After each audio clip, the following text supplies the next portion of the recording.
Okay, we are live. We are recording. That sound you heard was a phone line, so obviously they are open. You are good to go. Thank you, Matt, and welcome to the Town of East Hampton Zoning Board of Appeals meeting for December 6th, 2022. Can't hear me? Can you hear me? Hello, I am speaking up. I don't know. Matt, what do we do about this? They seem to not hear me in the room. Can you hear me? Yes, my mic is. Can everybody hear me? Yes. Hello. What about these mics? Oh, I'm good. audience in the back, can I hear you? That's correct. Can you hear me now? All right, now let's try to speak up. First hearing this evening is canceled. That was Gurney's Inn Resort and Spa at 290 Montauk Highway in Montauk, Suffolk Tax Map number 300-87-28-1. And that has been canceled. So we are going to go to our next scheduled public hearing, and I'll read that into the record. The applicant is Shaggy Shag LLC at 774 Montauk Highway in Montauk, Suffolk Tax Map number 300-49-4-5. And the size and location is 2,681 square foot at 774 Montauk Highway in Montauk, map number 174, Fort Pond Business Section 1, Block 17, Lot 3 in Montauk. The description is an appeal of the building inspector's determination dated September 5th, 2022 regarding the use of the existing restaurant. Appellants seek to reverse the building inspector's determination that the restaurant is being operated in a manner that would change the use definition to a nightclub. Relief sought is an appeal of the building inspector's determination dated September 5th, 2022. The zoning district is CB Central Business Zone X Flood Zone, and the secret class is Type 2. And is this a posted application? Yes. So do we have a proper affidavit of service and posting? We do have a proper affidavit of service on this. It was filed on November 22nd, 2022, and the posting was done on November 22nd, 2022, pursuant to the Town of East Hampton Code, Section 255-9-23. They were both done 10 days prior. Thank you. And because this is an appeal, the board member will not be doing a report. So, John, if you want to come on up.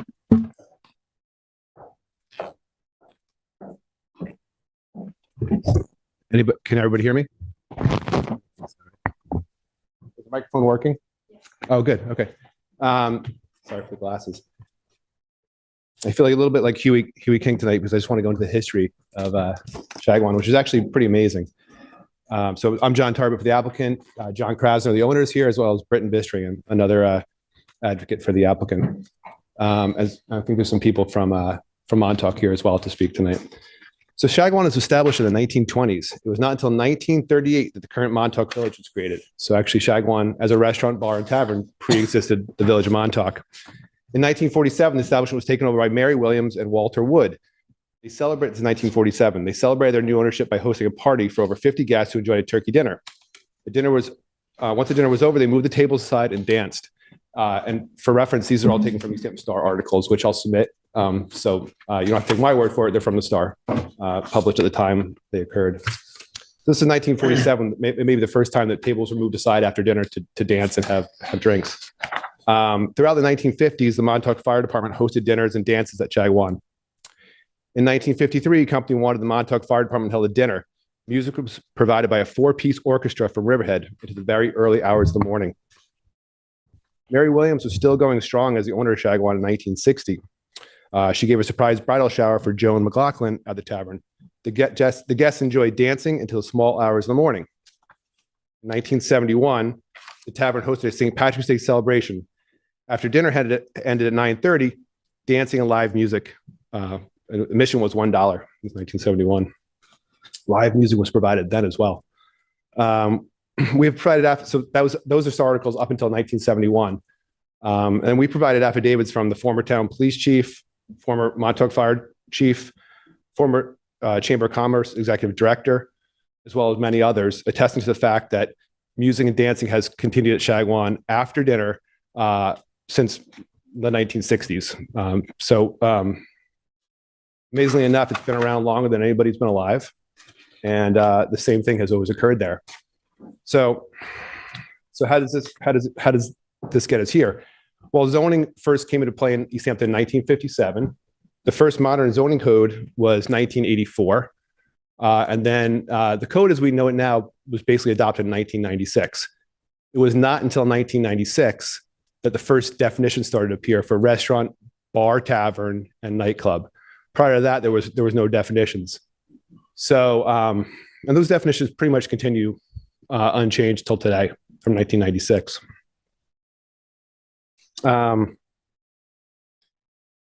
Okay, so the Shagwan has one CO in its 100-year history. It was issued in 1996 before the code changes. And just if I could back up for a second, the Shagwan has apartments upstairs.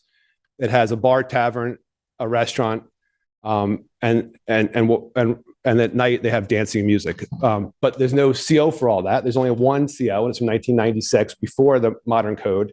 And it just refers to the whole place as a restaurant, ignores the fact that there's apartments upstairs, ignores the fact there's a restaurant, and doesn't mention music and dancing. So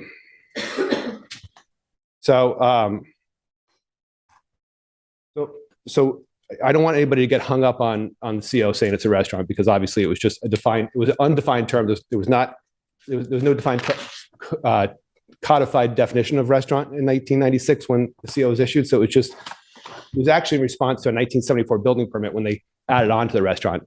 So they just CO'd, there was no building permits, it's all pre-existing zoning. So when they issued its 1996 CO, it was to CO a 1974 building permit for an addition to the restaurant. They didn't mention anything else. So we're not asking to be considered a nightclub. We don't fit into any of the current definitions, which you would expect for something that's 100 years old.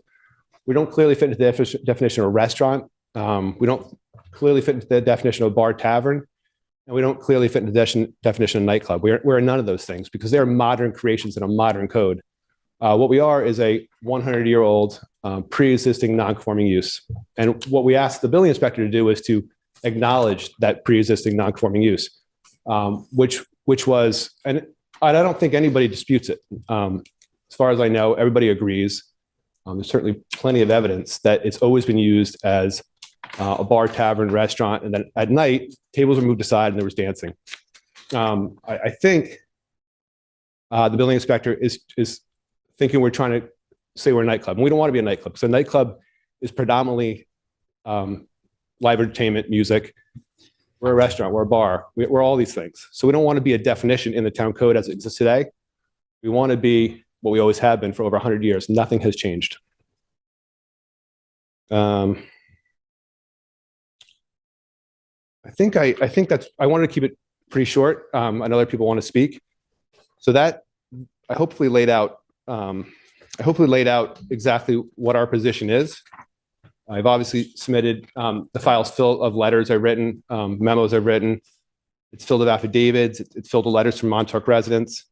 And the last thing I just want to hand in is I just found these today. These are all the articles from the East Hampton Star that I just referenced as far as different events that were held there over the years from the 40s, the 50s, and the 60s. So these predate the affidavits we submitted, but they are plenty of proof that what's going on in the Shagwan today has always gone on there. And as the board knows, pre-existing non-conforming uses are protected under New York state law. And we're just asking to be recognized for what we are, which is a pre-existing non-conforming use. From 1996, John, Yes. to today or two recently, why do you suppose that it's an issue today? Well, I can't speak for what the town's goals are, but I can tell you that this summer, the town cited every bar and restaurant in Montauk. I think part of that is because there are pre-existing non-conforming restaurants in residential neighborhoods, which have caused a lot of problems for people who live in those neighborhoods. So Montauk is under a microscope, and I know it's all in the public files that just about every Like you can write people up for a lot of things. And this summer, every bar and restaurant got written up, including the Shagwan, which is right in the middle of downtown Montauk. It's not a residential neighborhood. And it's what amazed me was the fact that it really has been a bar and tavern for over 100 years, which I'm not sure how many businesses we have in town that have existed for that long, unchanged, with very few owners, really. So why is it a problem now? I think Montauk was under a microscope. There's been articles written on it. New York Times wrote an article, and it's just a general crackdown on Montauk. But I think we got caught up in that general crackdown. Do you think there was an escalation of it at all? I mean, it is under, it was under new ownership. Yeah, so that's a good question.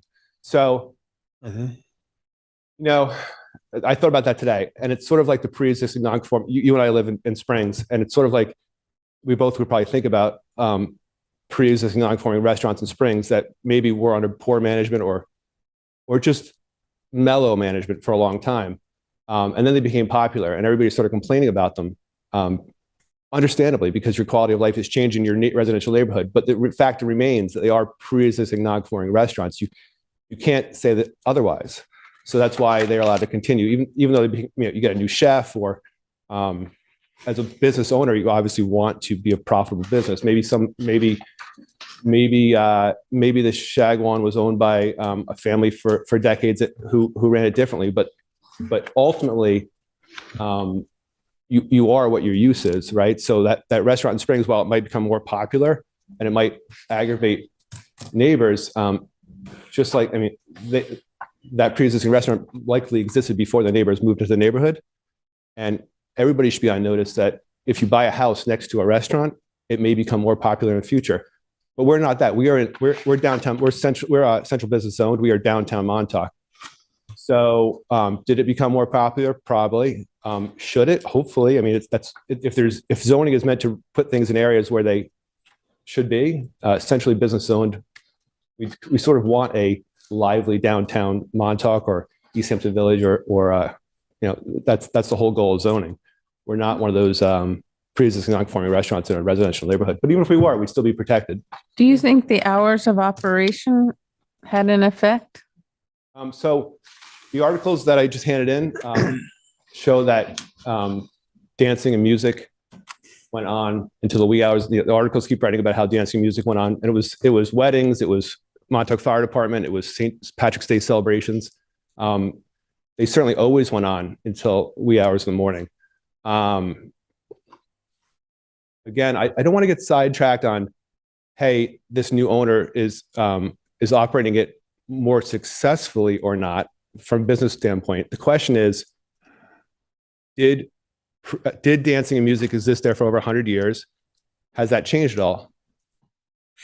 Is it a question about change of usage as much as anything? Because all these things that you've cited are historically examples of how it was used as dancing, more or less special occasions, talking about St. Patty's Day, talking about a wedding reception. And now, if it's a question of the amount of, how regularly is the dancing take place, right, that represents a change of usage. We'll talk to the building inspector about that. Sure. But that's part of what's going on here when you present it to us, is that if there's dancing 7 nights a week, that's quite a bit different than a St. Patty's Day dance, that if people would understand.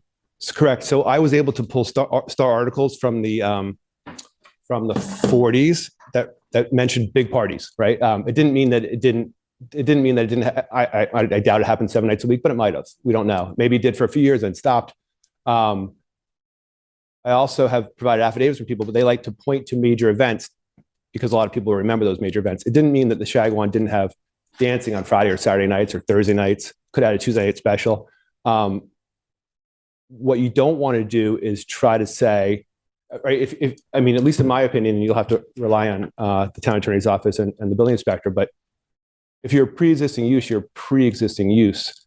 The hours of operation or the nights of operation is not something you can say, hey, you were never open on a Wednesday night. Therefore, we find that you can open on Saturday and Sunday, but not Wednesday. But if they were dancing in music to the wee hours of the morning back in the day, right? Yeah.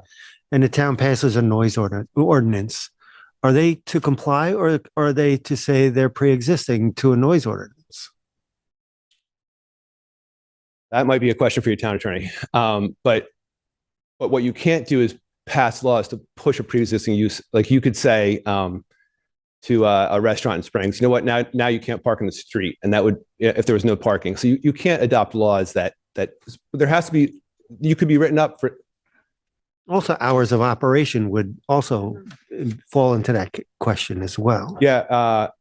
There's a lot of case law about limiting hours of operation. All those are probably good town attorney questions for them to research. But our argument, the purpose of the appeal, and maybe to keep the scope limited for tonight, was we were asking Ann to recognize that we're a pre-existing non-conforming use. Whether the town board wants to adopt laws or the building inspector wants to interpret laws to limit that pre-existing use is probably an argument for a different day. I think the scope of the argument now is, have these guys proven that they had dancing and music prior to 1996? That's, I think, what the question we're asking is, that we asked Ann the chief building inspector, to recognize that we had these things prior to applicable sections of the code. And I believe she found that we did not. So we're asking the zoning board to overrule the chief building inspector and find that we did establish that we have a pre-existing non-conforming use, which is dancing and music. Beyond that, it may be a conversation for a different day. Do you have any questions? Well, I'm looking at an application for a building permit from 1978 where the applicant, James Hewitt, and under the application, it says existing use and occupancy, says restaurant and home. Exactly. You said they never referenced home, but this is. No, this the is one- CO doesn't reference. There's no CO for the home. We have zoning board files, and we have, this is yep. Sure. So in 1974, they looked to do an addition to the restaurant, which is why they took out a building permit for an addition to the restaurant. Remember, times are so much simpler. We all remember. So in 1996, they issued a CO for the building permit and just called it a restaurant. There's no CO for the whole building. This doesn't exist. It's pre-existing non-conforming. Predates zoning. So when and just to answer your question, remember in 1974 or even 1996 when the CO was issued, restaurant didn't exist as a codified term in the code. It just didn't exist. So it wasn't until late 1996, and it's all in the file, that we, for the first time, said, hey, now we have a definition of restaurant, we have definition of bar tavern, we have definition of nightclub. We don't want to be any of those definitions. We just want to be what we have been. So when they reference restaurant, when you're talking about restaurant there, that was or home. Those were just generic terms that had no town code significance at the time. Like a restaurant could have dancing back then, or it could have live music, as it did, because there was no prohibition against those things. So if you don't want to be a definition, what are you? Well, that's the problem with pre-existing non-conforming uses, right? We did not adopt a definition for it. The town did not adopt a definition. What we are, it's a little bit bar tavern, a little bit restaurant, and a little bit nightclub. We don't actually fit.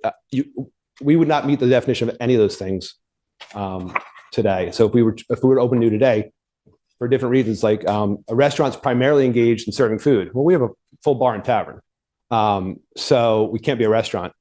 A bar or tavern is predominantly selling alcohol. We don't predominantly sell alcohol, right? We're a full-blown restaurant.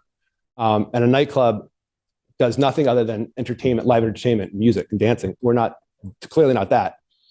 I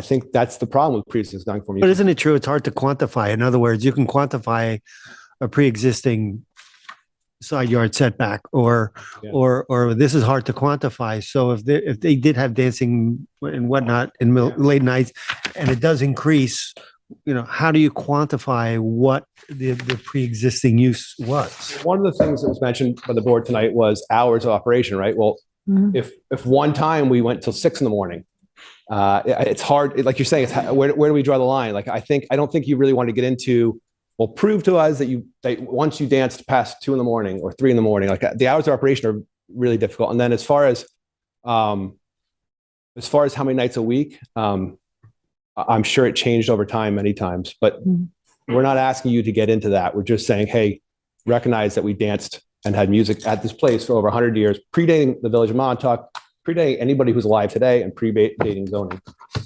Okay. Oh, and then, actually, maybe Britton, can you speak about this? Thank you. Hi, Britton. Do you swear affirm to tell the truth, the whole truth, and nothing but the truth? I do. I just wanted to augment John's comments on one specific item, the 1978 building permit that Ms. Berger was referencing, where it said restaurant. I think a really critical piece to that building permit, which is one of the only, John said we have one building permit and one CO. That building permit said restaurant, but, and I have copies for everybody. Restaurant and home. Thank you.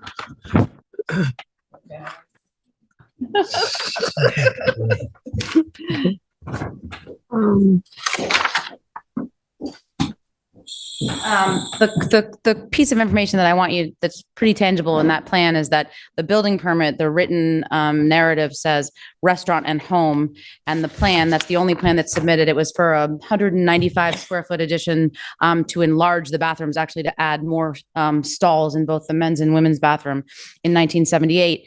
And on the floor plan, it just says in the two room, if any, I'm sure everybody in this room has been to the Shagwong. I certainly hope they have in the last 100 years.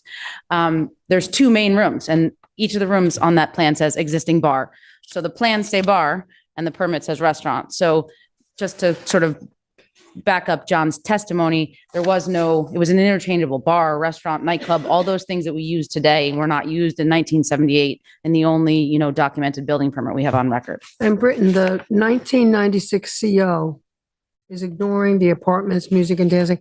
What did it state in that CO for 96? I'm just curious.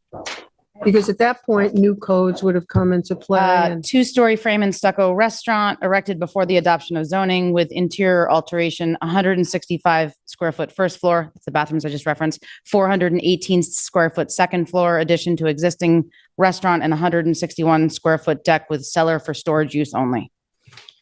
And that was actually subject to a zoning board decision that this board should, I believe it was submitted to the file. I think so. James Hewitt, the one? this one? Yes, because there was, they needed a variance to get that building permit because they'd already exceeded coverage. And so to make that bathroom expansion and also the second floor expansion, because the owner was, made the apartment bigger upstairs. Oh, yeah, I was trying to think, just one more thing. I was just trying to think of the hours and the days, and maybe this is a bad analogy, and you'll correct me if I'm wrong, but I was thinking like if you had a car wash and the town said no more car washes, and previously the town changed the law, the car wash was open from 9 to 5 and maybe only on Saturdays and Sundays because that's when business was good. I believe the car wash the new owner could come in, and because it was a pre-existing non-conforming car wash, could say, hey, I'm open to 7 now, or you know what, I'm going to open 5 days a week. That's my interpretation, and obviously I could be corrected, but that's how I view it. Right. I'll be straight. I'm just struggling with the, if there's an increase in intensity from what was there. That's what I'm struggling with. And we know in Montauk, many places have exceeded their existing uses and stuff and push the bar, right? So I think you're getting at a bigger no picture. pun intended. Right? But so that's all what I'm struggling with right now. Yeah, I think with a restaurant, it's a pretty easy example, right? Hey, did you add seats? And it's just harder to quantify. It's harder to quantify when it's dancing and music. I don't have an answer. Okay. Yeah. So if you were to have a wedding, you mentioned weddings, and you have 150 or 200 people, you think you're just exempt from No, you're mass always going to be gathering? subject You to. can just do it? You're subject to You're subject to health department, fire safety rules. Yeah. These all health and safety rules always come into play. So you would be, in other words, when we determine that things are dangerous to your health, those do trump zoning. So like you can't put 400 people. I don't know the rate of capacity, but whatever the rate life of capacity. I was just safety. going Life to ask, safety what is trumps. the rate of capacity? Yeah. You got to have smoke alarms, smoke detectors. These things all do trump zoning. Thank you. You have any? That's all I have. Okay. Yeah. Tyler? Well, he doesn't really. Oh, no, Dressing room. that's it. We don't have a.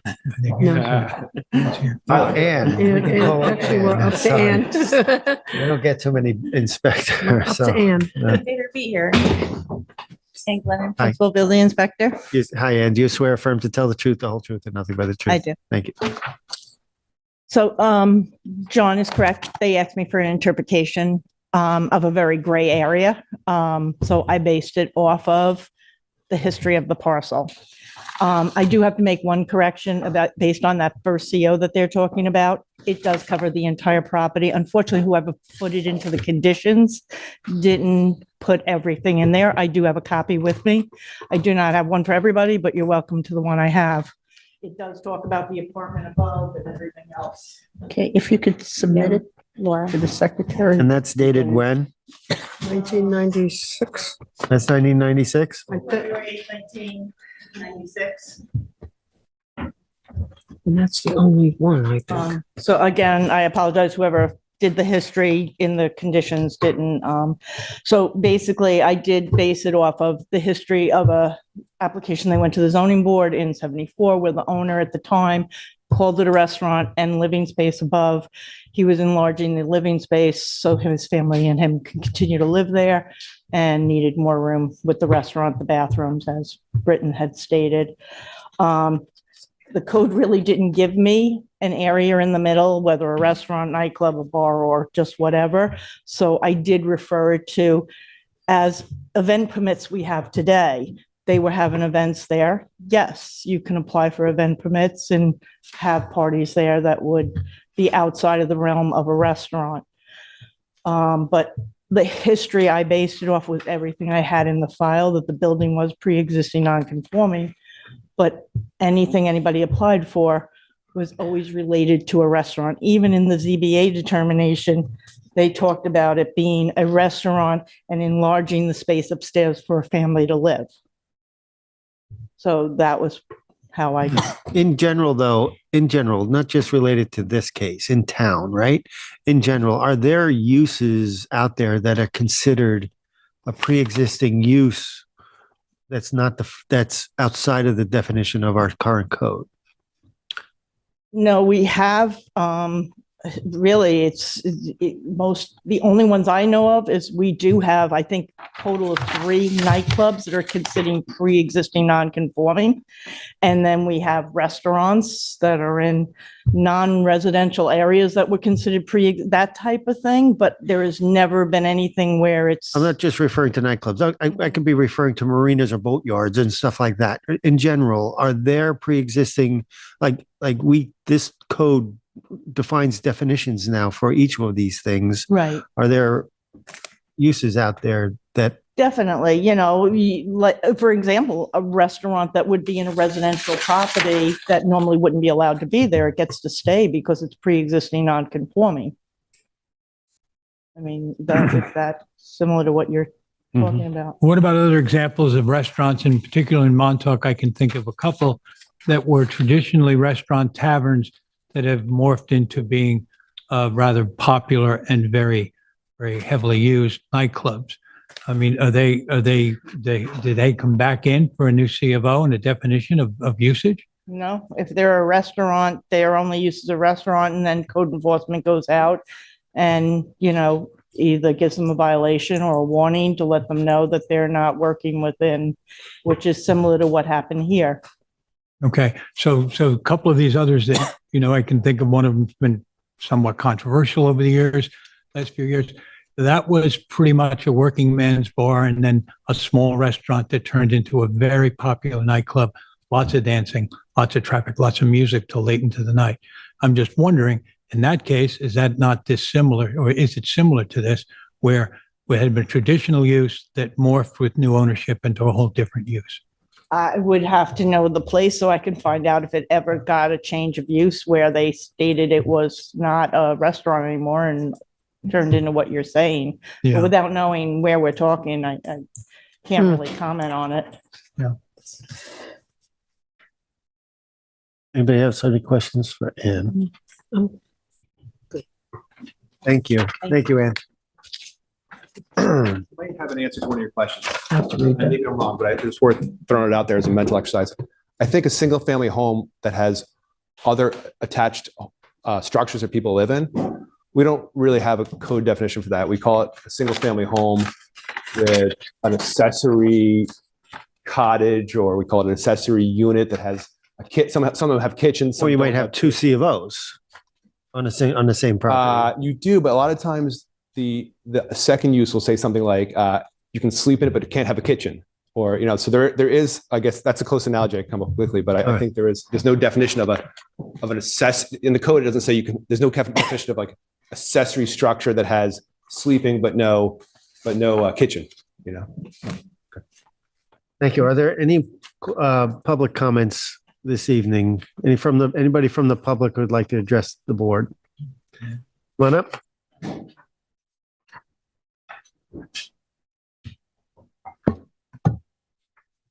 When you come up, I'm going to ask you to identify yourself and your address, and then I'll swear you in.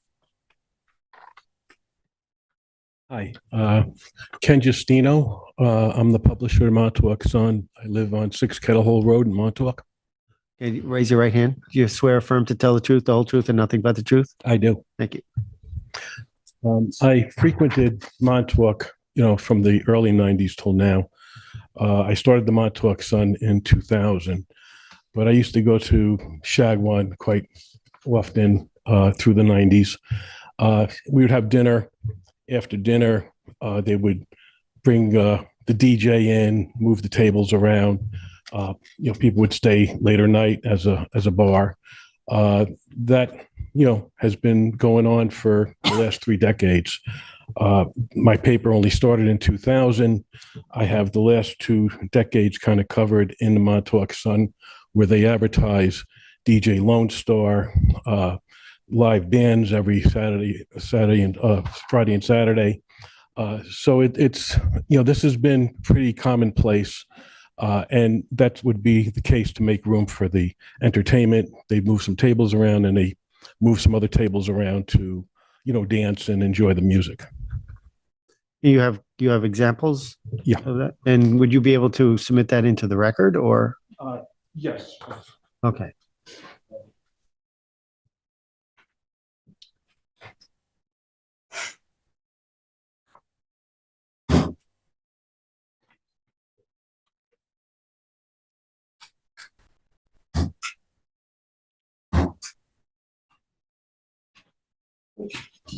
Thank you.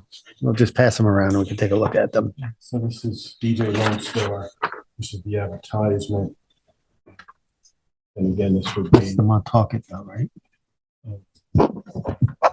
Sure. I see.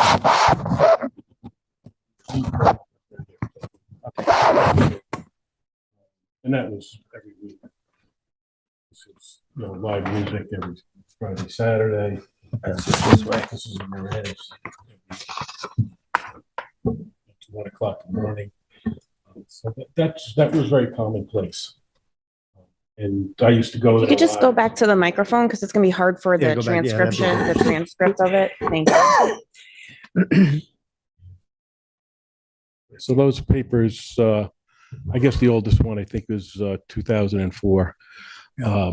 But like I said, me personally, I've gone there to enjoy the music and the dancing for like the last 3 decades. Thank you. Anybody else from the public? Matt, is there anybody on the phone? Yes, there is. Are you ready? Yes. Okay. Unmuting last 4 digits. 6412. Caller, are you here for the Shagwong? No, I'm not. I'm here for 175 Atlantic. Okay. Okay, caller, please remain on the line. I'm just going to mute that. And Roy, that's it for this application. Thank you. Okay. All right. Thank you, Matt. With that, John, you have any closing? You want to close this? No, that unless there's any questions, hopefully hopefully it's not in question that it's always been a place where dancing and music has existed. It's also another way of looking at your question earlier about why it now became a problem is in some ways you can think about how unfair it is to a new owner to just simply continue what has existed for 100 years and all of a sudden have that, you have to be paying money for something that exists and has existed, to suddenly be fighting for your right to continue doing that after it's been existing for 100 years through multiple owners, none of whom, including after 1996, right? If now we're being asked to live on a 1996 code, how come that wasn't enforced for decades? So there's a huge issue of just plain fairness that he's here tonight having to risk losing something that everybody considered to be a pre-existing non-conforming use. Sorry, Brent, what was that? Was it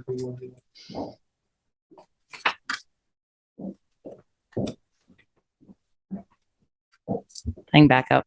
I was just thinking about the use. I think it's a great question about uses that, in 1996, when this became a non-conforming use, are there other uses that come up in this town? There's a whole bunch of uses in the code that we don't, tannery, and, there's a lot of uses that we don't use, but there's also ones that have developed. And I'm just, sitting here thinking like exercise studio. That's something that we recently codified.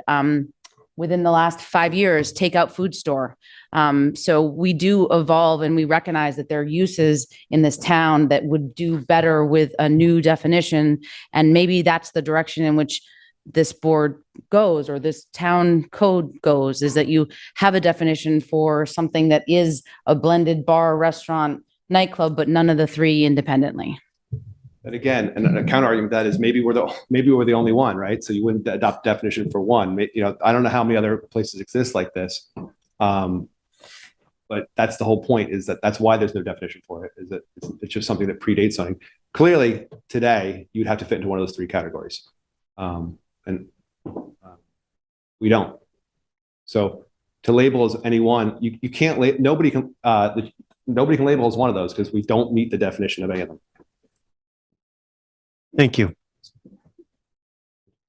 There's someone else. Okay. Introduce yourself. John Krasner, one of the owners of Shagwong Tavern, 23 South Bay Street, Montauk, New York.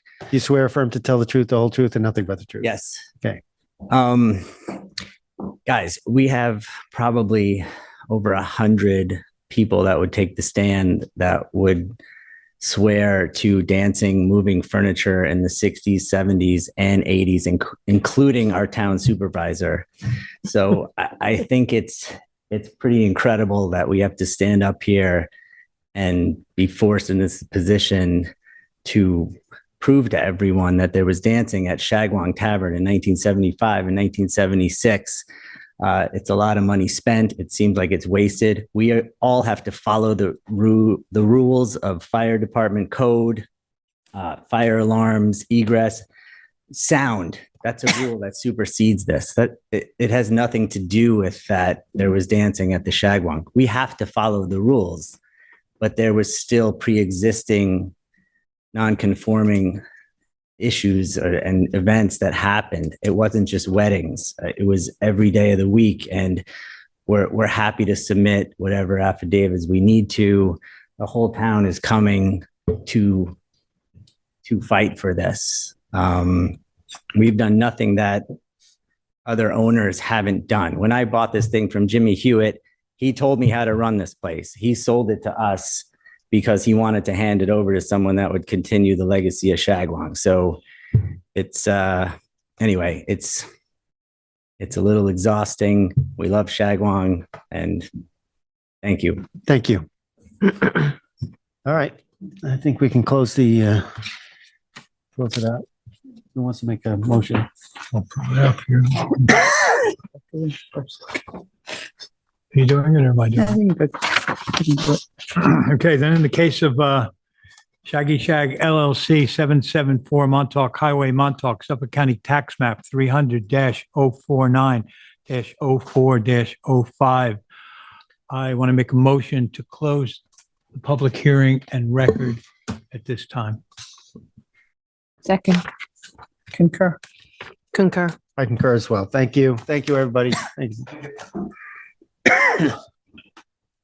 Our next hearing is 175 Atlantic Avenue. LLC at 175 Atlantic Avenue, Amagansett, Suffolk Tax Map number 300-178-2-3. Thank you.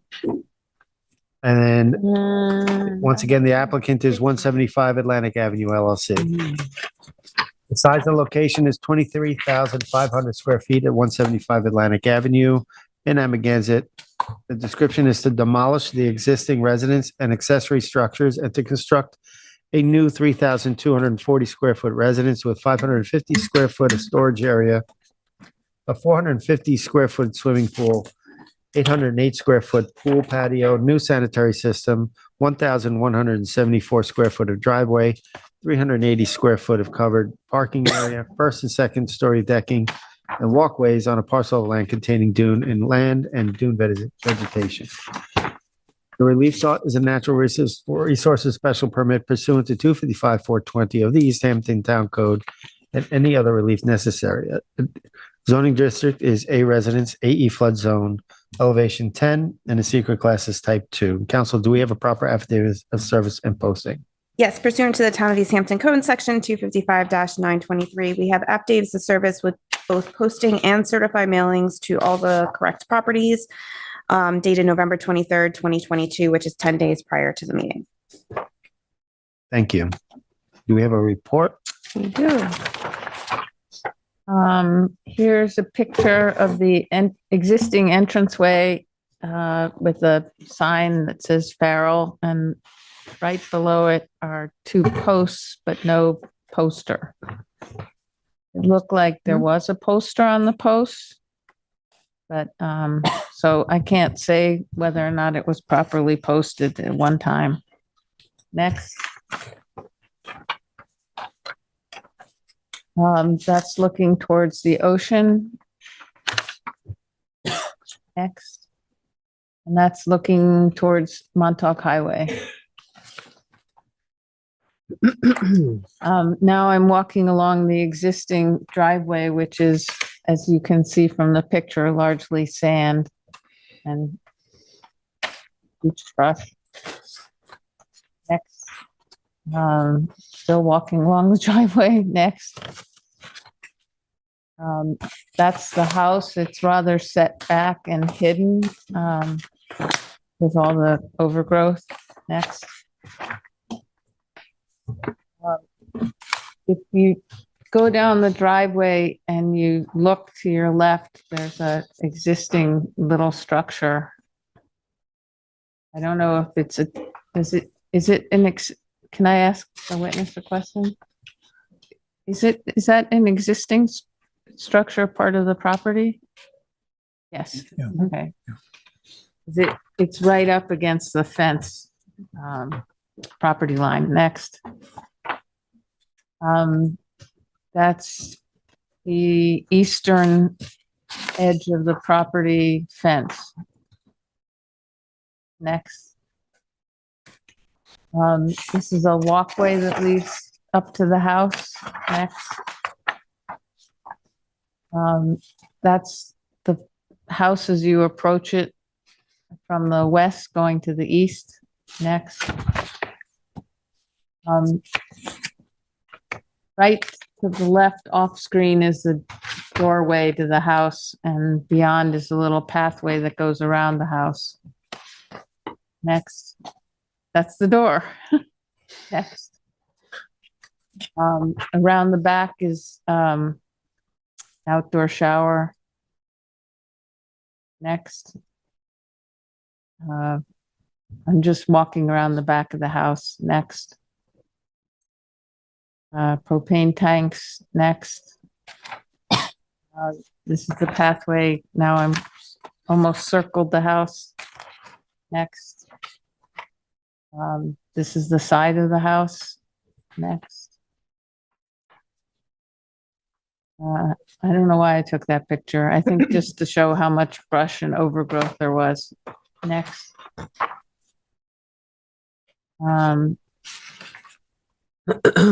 That's just a pathway. Next. It's the side of the house. I think I took it just to show the height. And that's the little house that's attached. Next. It's a close-up of the house, and you can see the fence runs along the property line, so it's sort of plopped on the property line. Next. It's just more overgrowth. Next. That's leaving the property. Next. That's it. That's it. I think there's one more. No. No? Well, to the right is the Amagansett Life Saving Station. I thought I had that picture. And up front is the Atlantic Beach picture. Thank you. Anybody have any questions for Joan? No, Thank you. thank you, Joan. Good evening, board members. I'm Liz Vale with Greenberg Traurig, 2317 Montauk Highway, Bridgehampton, on behalf of the applicant and property owner, 175 Atlantic Avenue LLC.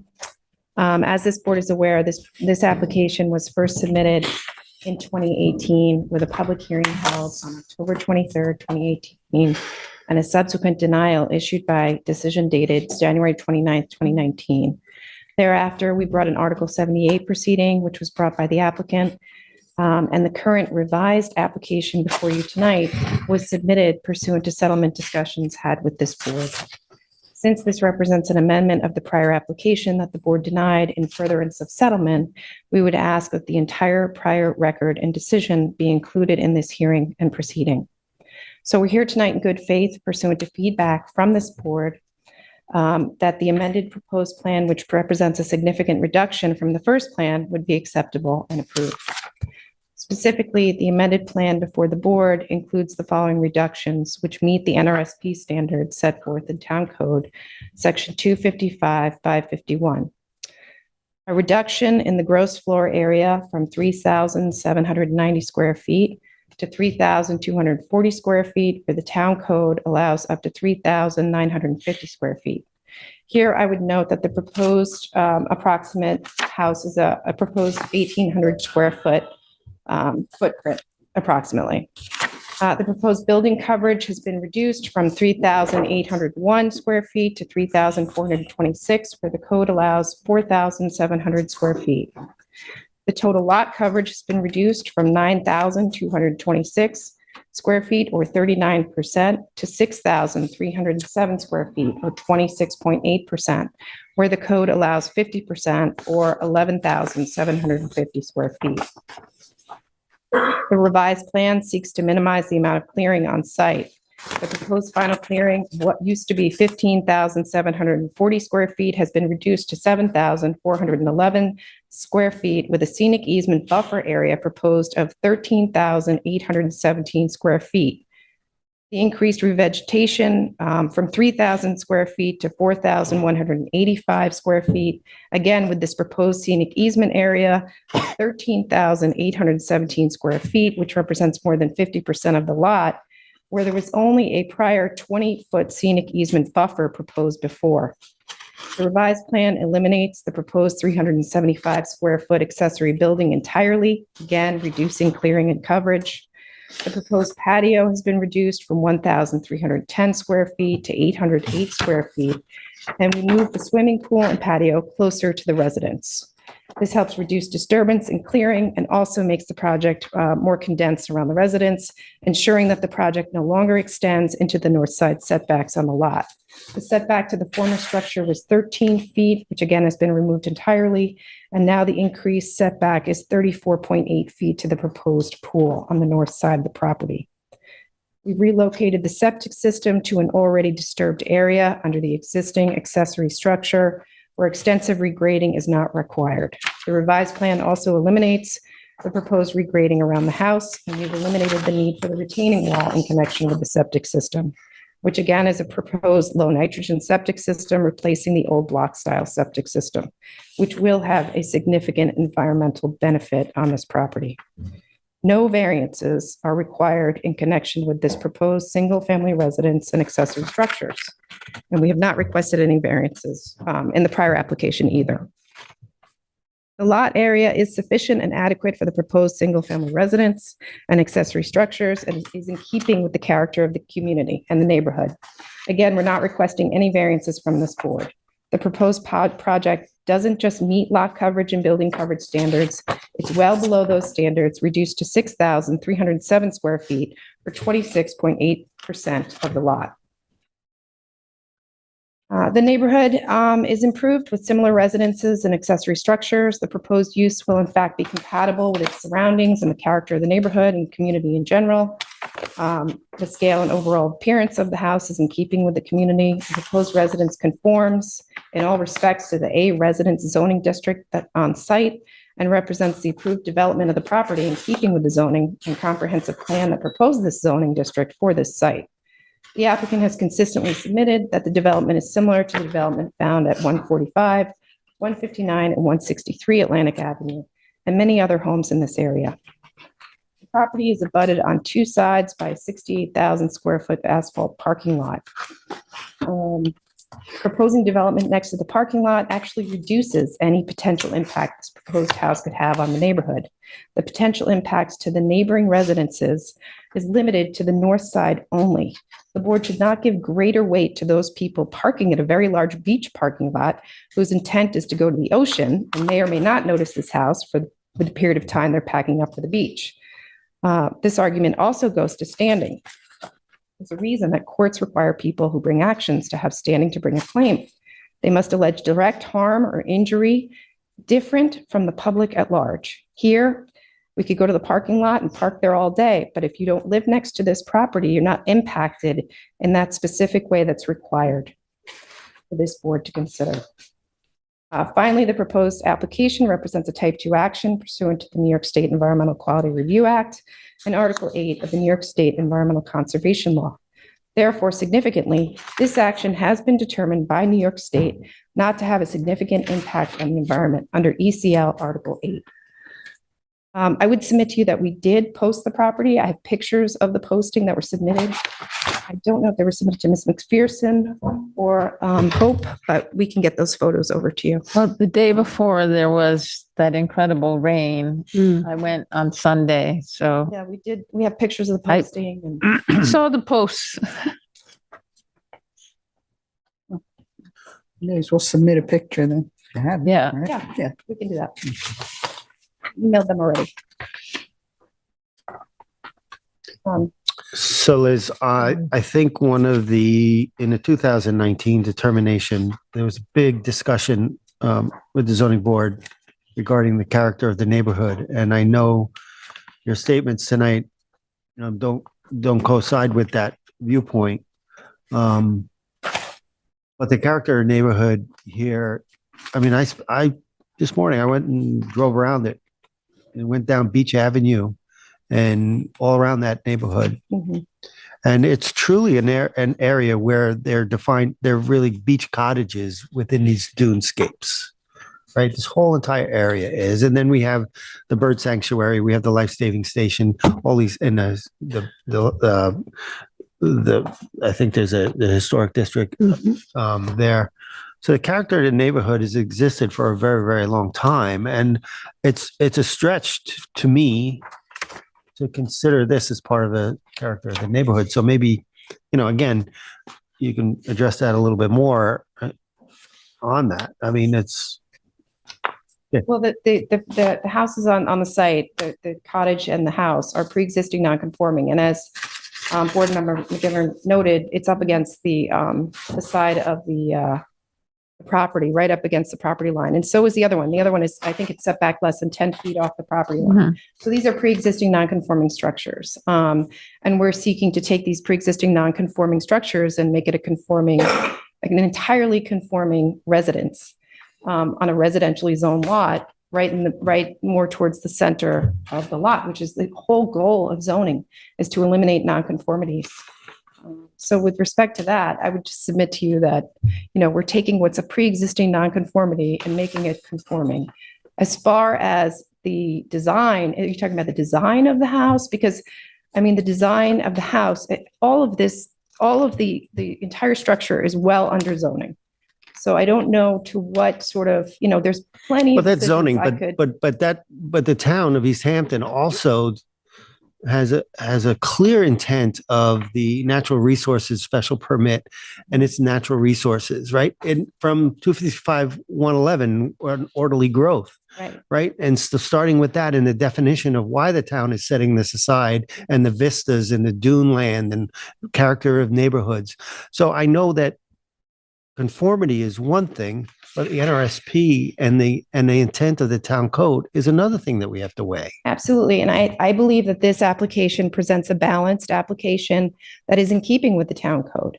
I mean, I know your objective is to preserve as much dune land vegetation as possible. And that's certainly something we've understood and responded with our revised application. But, you know, I'm also here in good faith pursuant to a settlement that I understood was agreed to by this board. So I would have thought that would have been weighed with you by council prior to my appearance as well. It's still a public hearing and we still. No, can you're ask the allowed, question. of course. I Yeah. want to respond to these things. Yeah. I do.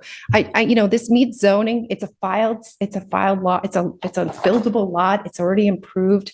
This entirely meets zoning. I don't know. I'm not asking for any variances whatsoever.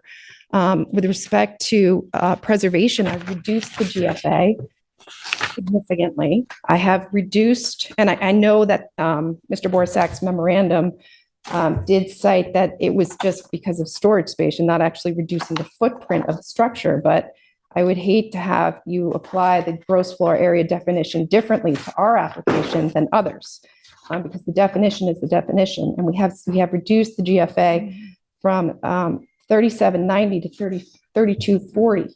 We reduced total lot coverage down to 26% from the proposed 40%. The revised plan seeks to minimize the clearing. We've brought everything in closer to the house. We've eliminated an entire accessory structure. So we have taken significant steps to reduce any potential impacts of the development on the site in response to this board's prior decision. Do you have any questions? What did you say, lot coverage, in the TAM? It actually says the 2022 proposed lot coverage is higher than the denial that we had. Is that a typo in it? The total lot coverage? Well, total lot coverage you have reduced, yeah. From 9,226 to 6,307. And lot coverage? I think there was a typo in Mr. Borsak's memo. Are you referring to the? On the lot coverage? On the Yeah, lot coverage. Yeah. I believe Do so. you know what, I pulled my. do you know what the new number is? I pulled my numbers from the survey. Let me pull it out. Okay. Yep. And the survey, as you're mentioning that, is that the one dated 2/25/20? It's stamped, received by the board, 6/24/22. What's the date on the survey? Let Because me get you the date of we're the looking survey. at 2/25/20, I believe. Did that get submitted twice? Because I have two, Yeah, I have two dated the also. same but received different dates. Yeah, One is the septic, right? Tyler, what's the date? What's the survey you have up? I have, two. I This have one's the 2/20. 6/24/22. And this is dated February 2, 2017, revisions 2/25/2020. Do you have that? Yep. Yeah. Yeah. A couple of them. And that has the proposed maximum building coverage, has all of the calculations on the plan. Proposed lot coverage, 6,307, 26.84%. 6,000. And we're also proposing a pretty significant scenic easement buffer area, where before we had a 20-foot buffer on the east of the property line. Now we're proposing to almost half, more than half the property. Over 13,000 square feet of scenic easement area. So the preservation of this lot, I mean, it was absolutely taken into consideration. Do we have any questions? No. No? I do not. No. Okay, thank you. Tyler?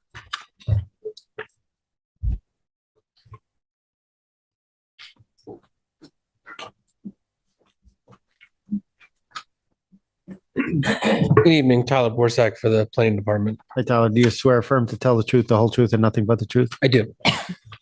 I'm sorry, I'm gonna make a note just to go over the coverage numbers at the end.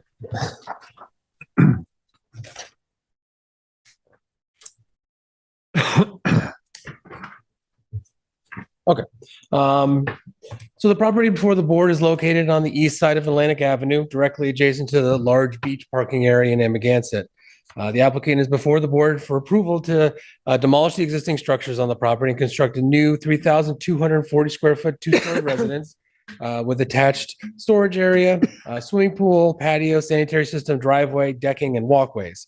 The application was in front of the ZBA for a similar application in 2019 when they received a denial for a 3,790 square foot residence with a 375 square foot accessory structure, swimming pool, pool patio, new sanitary system with retaining wall, driveway, first and second story decking, and walkways. The planning department recommended to the ZBA in 2019 application that it represented a fairly aggressive redevelopment of a dune land property. The current application is very similar to that 2019 determination, with nearly the same exact residence, aside from some interior changes in the layout and function, and somewhat similar clearing concerns. Since the zoning board denied the previous application on the property, the planning department approached the assessment to sort of compare and contrast the two applications with one another. In the 2019 determination, the board found that the lot area was not sufficient, appropriate, or adequate for the proposed improvements. The majority of the board found that the environmental constraints of the property required a project with a smaller footprint and total lot coverage. The board noted the extensive dune vegetation and topography that would be impacted, and that reducing total lot coverage to the biggest extent possible would better serve the environmental constraints. The board also noted that the use in the application would not maintain the established character of the neighborhood, did not contribute to the orderly growth of the neighborhood, and would be highly visible to neighbors and the adjacent town beach.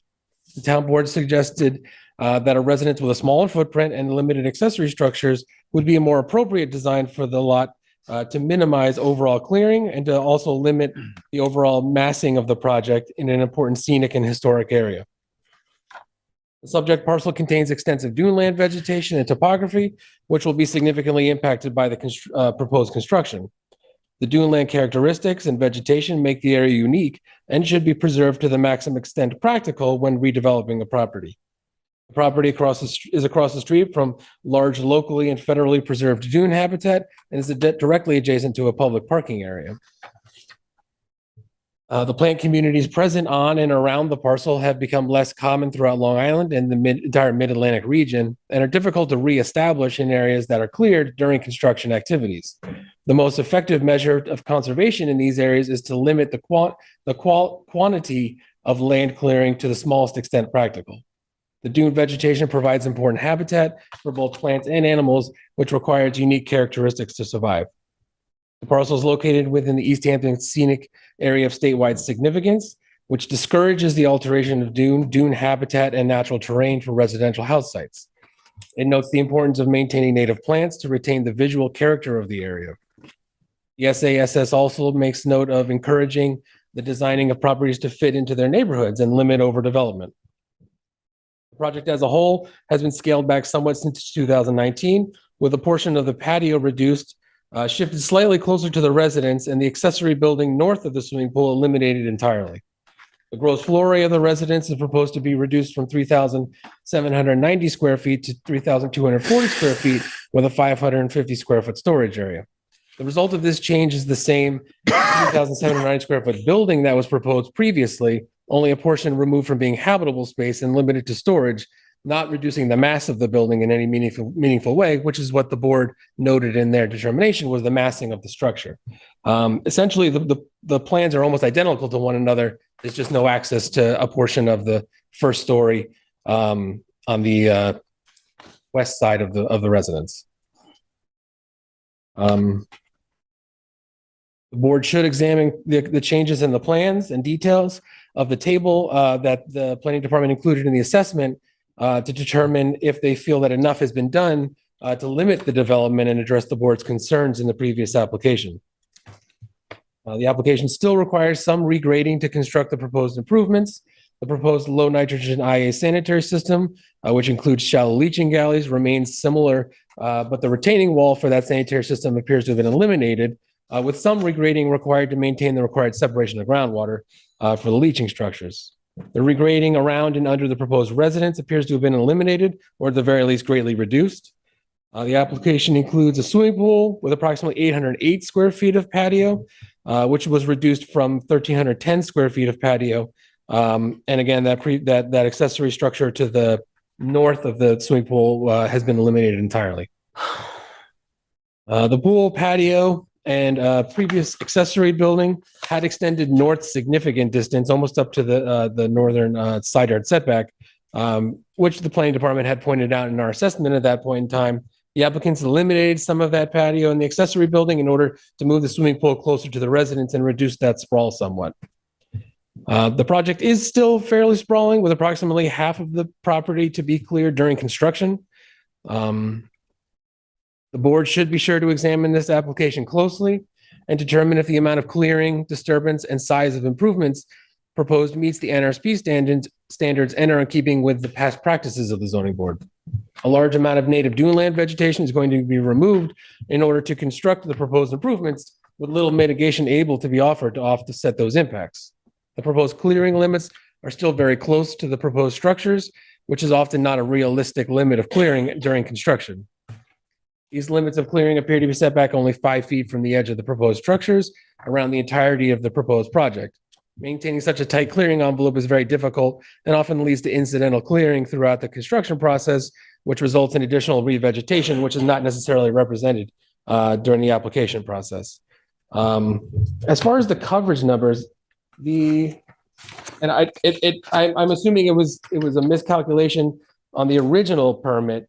The original denial survey shows a building coverage or lot coverage of 3,374 square feet. They removed an accessory structure, so you would imagine it would be less, but on the current proposed, it shows it at 3,426 square feet.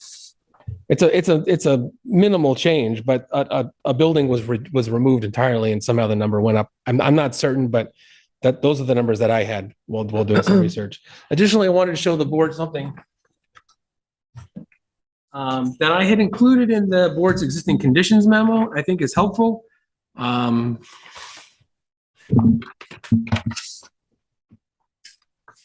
Essentially what this is the current application is the black lines, and it's laid on top of the old denial survey, which is the red lines. So anything like the property lines are black and not red because they're laid on top of it. You can see that the building is the same exact shape, essentially. There's no red there. You can see like the accessory structure to the north of the swimming pool is gone. That's why you can see it in red.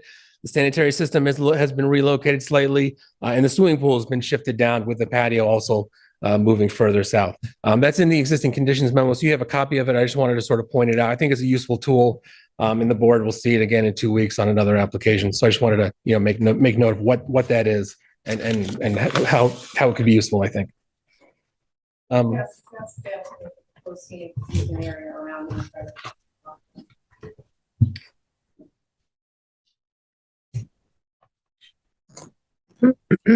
Liz, you'll be able to come back up.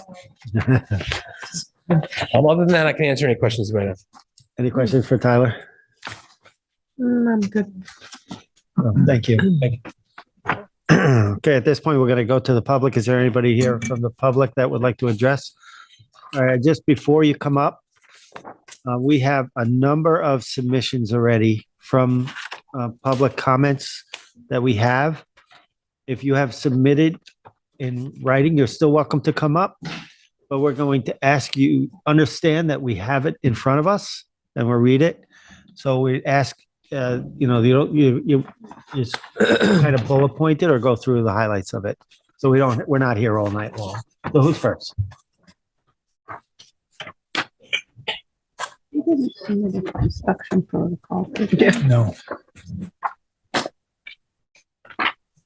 My name is Susan Wilson. I reside at 171 Atlantic Avenue. I'm the next door neighbor to this rendition of this home. You swear affirm to tell the truth, the whole I truth, do. and nothing but the truth. So our family has owned our home on 171 for over 60 years. My grandmother bought that back in the 1950s.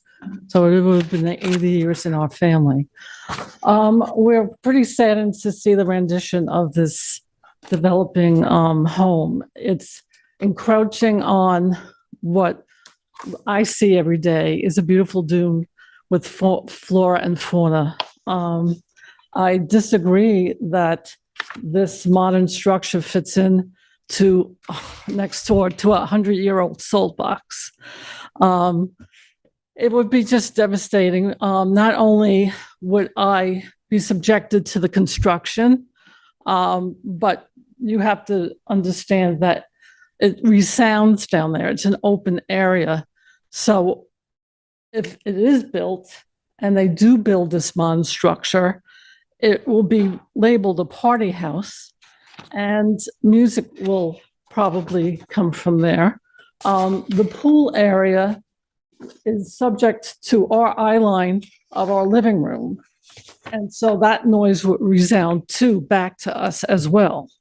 We are also concerned of the topography, the change of the topography and the water levels.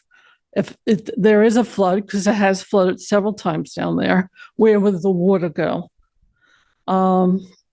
We have other concerns of animals. There's a lot of animals that actually live over there. I do feed 5 feral cats that come from that lot. They would probably be displaced. And that's all I have. Thank you. Okay, thanks. Somebody else?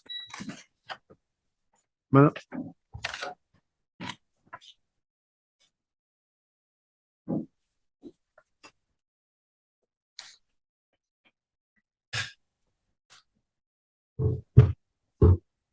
Good evening. My name is Jane Meering. I live at 32 Ocean Lane in Amagansett. I am not an attorney. And we do have your lengthy submission. I know you do. I'm clocked myself at 3 minutes and 10 seconds. You Is that okay? you swear affirm to tell the truth, the whole truth, and nothing but the truth. I do indeed. Thank you. Good evening, Chairman and members of the Zoning Board of Appeals.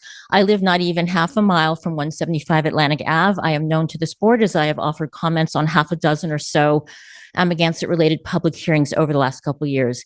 In connection with this hearing, I have entered into the record a lengthy and detailed letter, one that I hope both this board and the applicant will see and respect as rationally grounded in the relevant town code, as well as being informed by my decades of knowledge of and love for this very area. I know this board values public comment and reads all letters submitted. I simply will bullet point a few concerns. First and foremost is the oversized mass scale and scope of the project. Second, the application as currently presented does not appear to my eyes to comport with the core standards of orderly growth and quote, sufficient, appropriate, and adequate lot area. Third, the project as currently scoped or anything even close to it fails to protect and perpetuate the parcel's important natural resources. It will cause a significant and unnecessary loss of them. Fourth, the project is inconsistent with the SAS guidelines. Fifth, the project is incompatible with historic resources it abuts and with the overall established character of the neighborhood. And sixth, the project is currently scoped or anything close to it will dominate and degrade the largest and one of the most important areas of public beach access in the town of East Hampton. With regard to the first point about mass and scale, after close review, much as the TAM states, I also see the second version of the application minimally different from the first, even though reasonable and scaled back alternatives exist.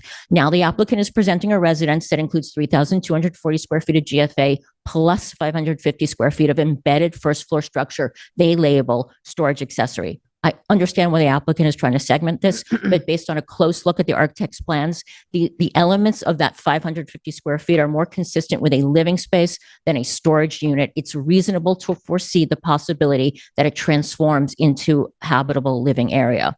Whether we calculate GFA at 3240 or 3790 isn't really key because the resident structure will present as a far more hulky and bulky thing, given what looks to be about 2,000 additional square feet of attached, mostly covered outdoor first and second floor decks.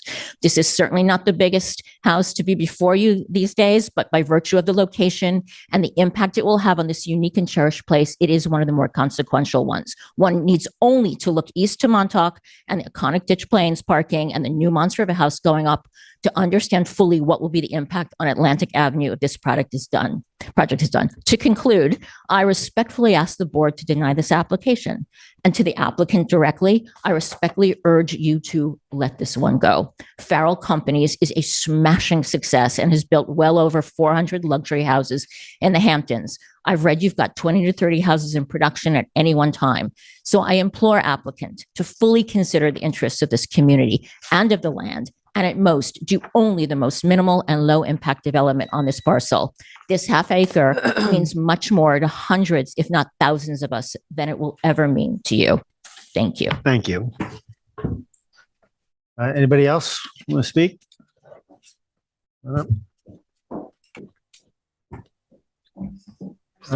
Brittany, you're still sworn in. Good evening. I'm speaking on this application. I grew up on Atlantic Avenue and I'm quite familiar with this property. I'm also a board of trustee of the Amagansett Life Saving Station.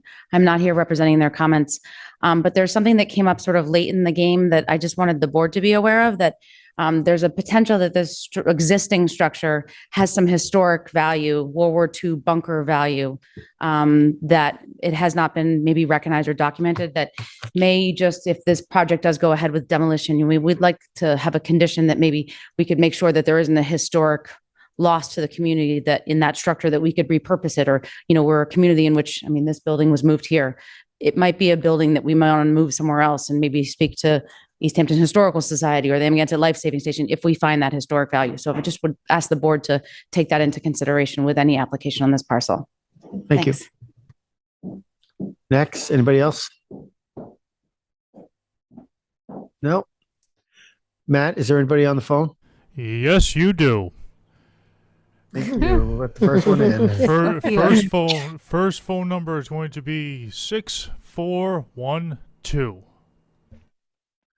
Good evening, DBA Board. Yes, it's Rona Klopman from 184 Marine Boulevard in Amagansett, and I'm not an attorney. Okay, Rona, do you swear affirm to tell the truth, the whole truth, and nothing but the truth? Yes, I do. Thank you. Yeah, I've been watching the hearing, and Chair Deline, I appreciated your comment about the neighborhood and the characteristic of the neighborhood, because Beach Hampton is being inundated with houses that do not characterize our neighborhood, as you well stated, and it really says something about this project and this house when there are 18 letters against the project, and I guess I'm number 19 against it, and there's not one letter that says that this is a project that should stand and be accepted by the ZBA board. We're kind of counting on you to preserve our scenic areas, and this proposal does not meet that criteria. So I appreciate that this board will take a stand. Somebody has to take a stand, and we're counting on you. The property sold for $2.3 million, and now it's for sale for $20 million before it's even approved by this board. So it says something about Farrell houses, that they're out for money and the biggest bang for their buck. So I do appreciate the work you guys do, and I stand with you to deny this application. Thank you. Thank you. Matt, next caller. Okay, next caller is 6095. Hello, caller. Yes, hello. Introduce yourself, please. Yes, good evening. Yes, my name is Bruce Wilson, and I reside at 171 Atlantic Avenue. Excuse me 1 second. This is LTV. Caller, if you don't mind. Yes. I'm hearing a little bit of echo. Do you have another device on? That you're... No. Can you hear me now? Yes. Perfect. Thank you. Can you hear me now? Proceed, please. Thank you. And caller, do you swear affirm to tell the truth, the whole truth? Caller, do you swear affirm to tell the truth, the whole truth? Thank you. Yes. My name is Bruce Wilson. I reside at 171 Atlantic Avenue, the property adjacent. I was able to see the artistic rendering of the house proposed next door, and there was a terrace that ran on the roof from the very beginning of the roof all the way to the end.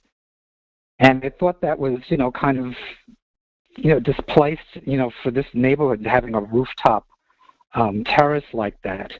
And what's unique about this property is that at night, the beach parking lot is open. So if we have large social gatherings, that parking lot is open for umpteen cars to be parked there at night for a party. And I was very concerned about, that going on if this house was to be built. And I thought it was very presumptuous that Mr. Farrell would put up an ad selling this house before it was even okayed by the board. I thought that was really not being a community member, doing that. Thank you. Okay, that's all I have to say. Thank you. Thank you. Matt, is there another caller? Zero additional callers. Thank you. Okay, that's it for public comment. We thank you. Liz, you're welcome to come up and give some closing. Thank you, board members, for your time tonight. So just to answer a couple of things, we don't have any proposed roof deck or roof terrace that's removed from the application from the first time. So that's not before the board, just to answer that question. With regard to it being a party house, obviously that's speculative. The board's not permitted to consider that. All drainage will be retained on site. This is a reduction, a significant reduction we presented to the board. And I would just remind the board, we are here in good faith pursuant to what we thought was a settlement. And so we came here believing that this was something the board was favorable to and would want to see, the complete reduction of lot coverage, building coverage, the way we've proposed it. So this is, we were encouraged to submit these plans and to move forward and have this hearing tonight. So I would just remind that of the board. Finally, I did want to say one thing with respect to the letters. I did read the letters and review the letters. And I just wanted to remind the board that a special permit cannot be denied solely because of general community objections, community pressure or speculation, generalized objections or anecdotal complaints. And that a decision to deny an application solely because the residents of an area oppose the application is certain to be annulled. And that's based on the case law, which is readily available for your council. So I would thank the board, and I would just ask for you to close the hearing with a 2-week written submission period if possible. Okay. Thank you so much. Thank you. Joe, want to make a motion? In the matter of 175 Atlantic Avenue LLC. Excuse me, just 1 second. I'm sorry. Roy, there's one more caller just rang in. Would you like to take that? Sure, we'll take that caller. Okay, you're just in time. Caller ending in 0048. Well, caller, you want to identify yourself? Hi, Allie Burgles. Where do you reside? Montauk, New York. Address. We need an address. 793 Old Montauk Highway. Okay, thank you. Do you swear affirm to tell the truth, the whole truth, and nothing but the truth? Yes. Thank you. Go ahead. I just wanted to say that Shagwan's been moving their table since Oh, the 50s. sorry, ma'am. We're past Wrong the one? Shagwan. Yeah, that's the Oh, wrong shit, one. sorry. We've already All had that right. hearing. And the record is closed. Thank you. All right, bye. All right. With that, we'll continue with the motion. In the matter of 175 Atlantic Avenue LLC at 175 Atlantic Avenue, Amagansett, Suffolk County Tax Map Number 300-178-02-03. I move to close the public hearing and allow a 2-week period for additional submissions. I'll second it. I concur. I concur. I concur as well. Thank you. Thank you, everybody. Thank you, Liz. We move on now to the next public hearing, and that's Matthew Gazowski at 12 Gainsborough Court in Montauk, Suffolk Tax Map Number 300-19-4-23. The size and location is 20,515.55 square feet at 12 Gainsborough Court in Montauk Beach Development Court. Central portion of Westlake Residential Section, Subdivision 7, Block 159, Lot 14, Map Number 1017, Montauk. The description is to construct a new 2,433 square foot, two-story residence with 72 square foot porch, 70 square foot balcony, 645 square feet of roof deck, 644 square feet of patios, a 365 square foot swimming pool, new sanitary system, and 14,550 square foot of clearing within setbacks and jurisdiction of freshwater wetlands, within front yard line setbacks, and outside of the town's pyramid regulations. The relief sought is a natural resources special permit pursuant to 255-420 of the East Hampton Town, and 4 variances are required for this application. One variance of 19.1 feet is required from 255-430 of the Town Code to construct a proposed sanitary system 130.9 feet from freshwater wetlands where 150-foot setback is required. One variance of 9.2 feet is from 255-1110 of the Town Code is required to construct the front porch 10.8 feet from the front yard line where 20-foot setback is required. 2 variances of 7.5 inches and 1 foot 11 inches from 255-1172D of the Town Code are required to construct the residence out of the town's pyramid regulations along the northern and western lot lines, respectively, and any other relief necessary. The zoning district is B residence, Zone X flood zone, and the secret class is type 2. Council, do we have proper affidavit of service and posting? We do, pursuant to section 255-9-23 of the East Hampton Town Code.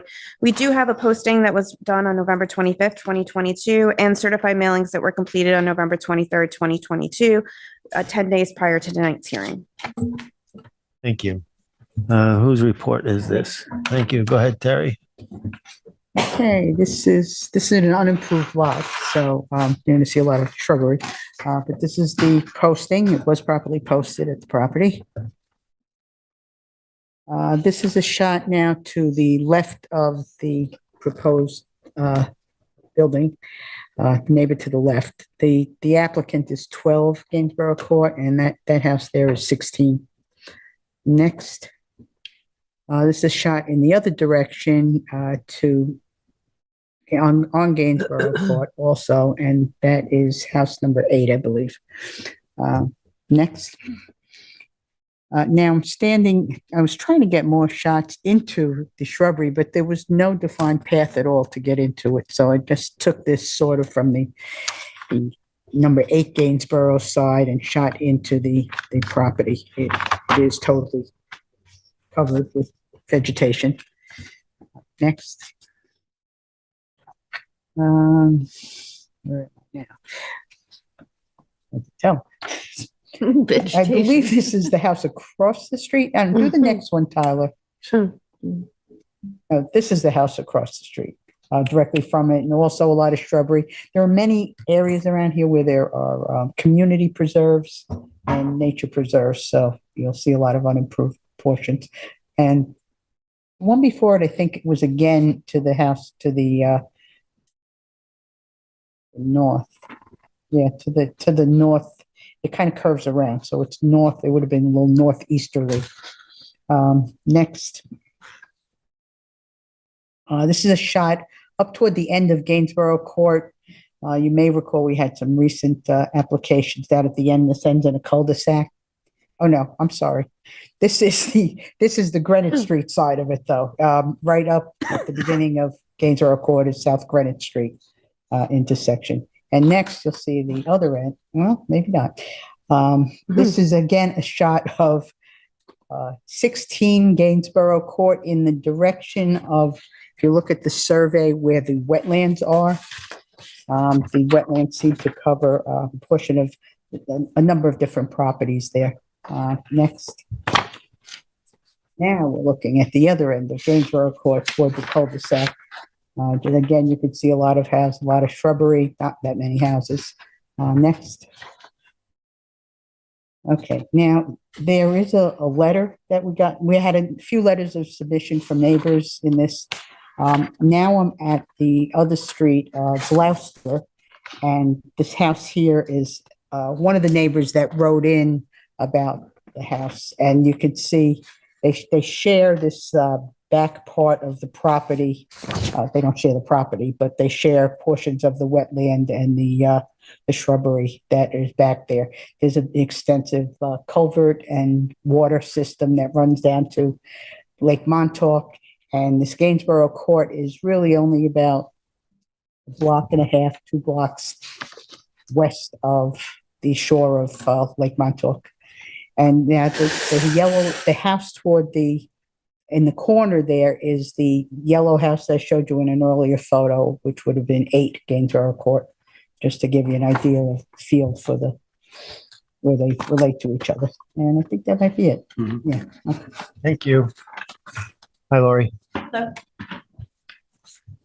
Lori Vulture for Land Planning Services. Lori, do you swear to tell the truth, the whole truth, and nothing but the truth? I do, indeed. Looks from the pictures like we're the last man in.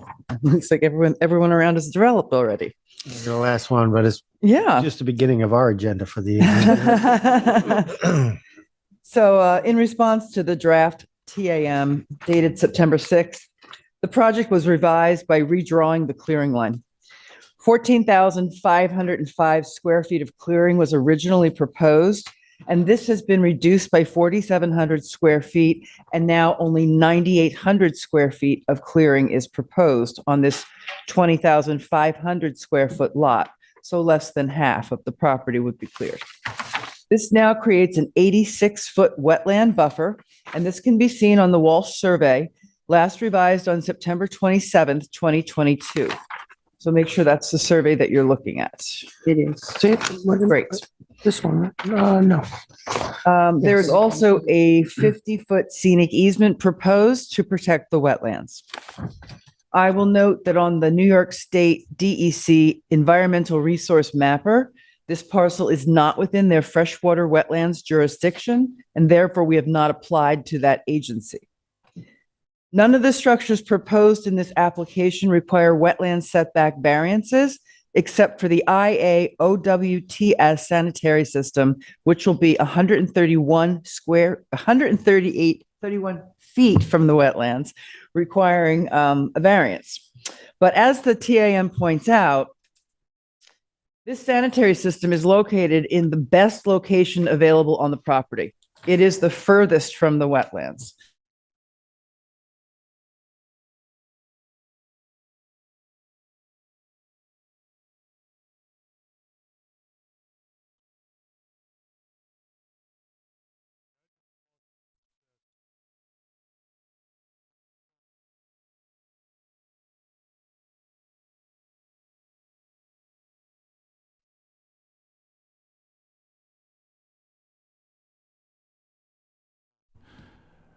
Hey, Roy? Excuse me, Roy?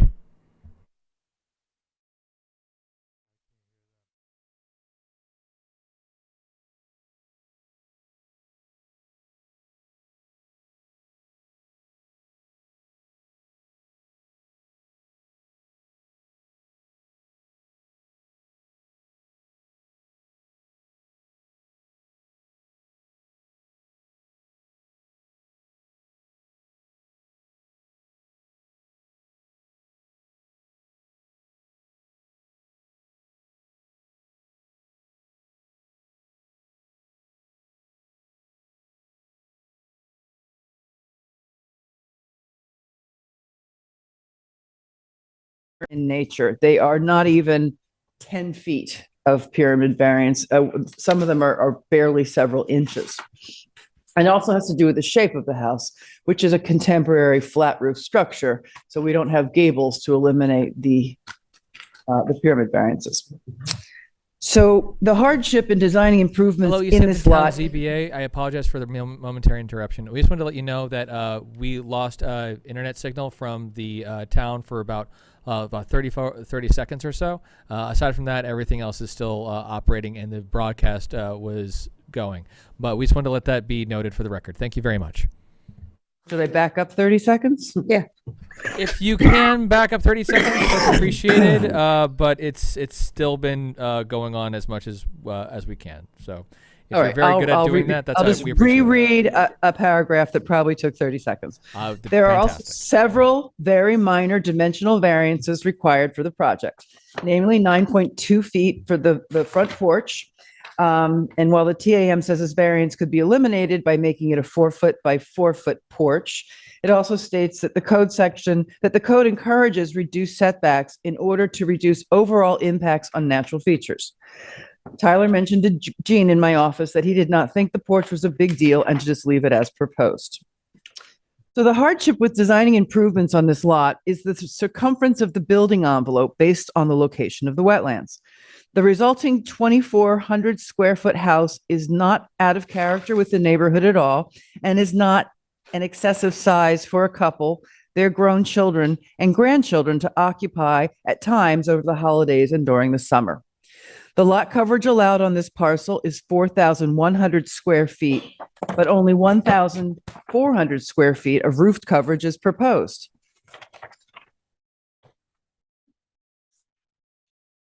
The ancillary structures proposed are de minimis in size: a 72 square foot porch, a 70 square foot balcony, a 650 square foot roof deck.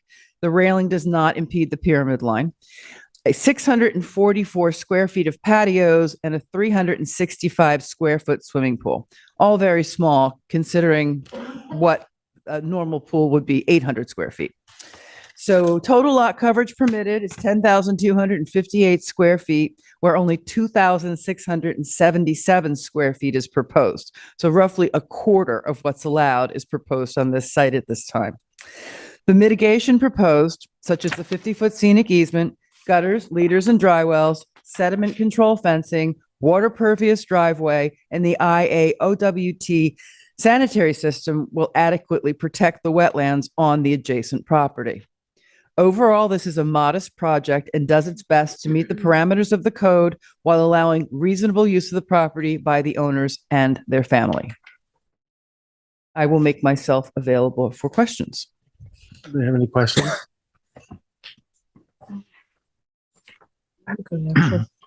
Well, maybe Yeah, you got, go ahead, Terry. Well, the pyramid variances. Mhm. and the- This board doesn't look very kindly on pyramid variances, and the whole layout of this is quite sprawling. Even though you say it's a modest proposal, the pool way down at the end, I know you did this so to avoid variances. But we have very little clearing proposed, very little. I mean, we reduced it significantly. There's just a walking path to get to that swimming pool. It's not fully cleared. Yeah, when I was in this neighborhood, it's got such a feel for rural character, and I don't know that I see this house fitting in with the character of the area. By the style of it? The style, the feel, it's Well, the wildlife. There are no fences here, right? No, but the thing is that, this does not have to go to the architectural review board. So we're not really looking at the aesthetics of the style of the design, but how it fits in with the natural features. This is a modular home. Modular homes tend to be more squared off in nature. That is their choice. The family's choice is they prefer a modern style home. And like you said, we did the best we could to fit it into this little, But if that's the nexus for approving a pyramid piercing, then that's not a good nexus. How do we rule on that? Because it's a modern home, well, it's a flat roof. or not a modern home, or even modular. It's a flat roofed home. I get it. I get it. I don't care about the design, but the design is driving the pyramid, it seems. And I don't know if that's appropriate nexus for approving a pyramid.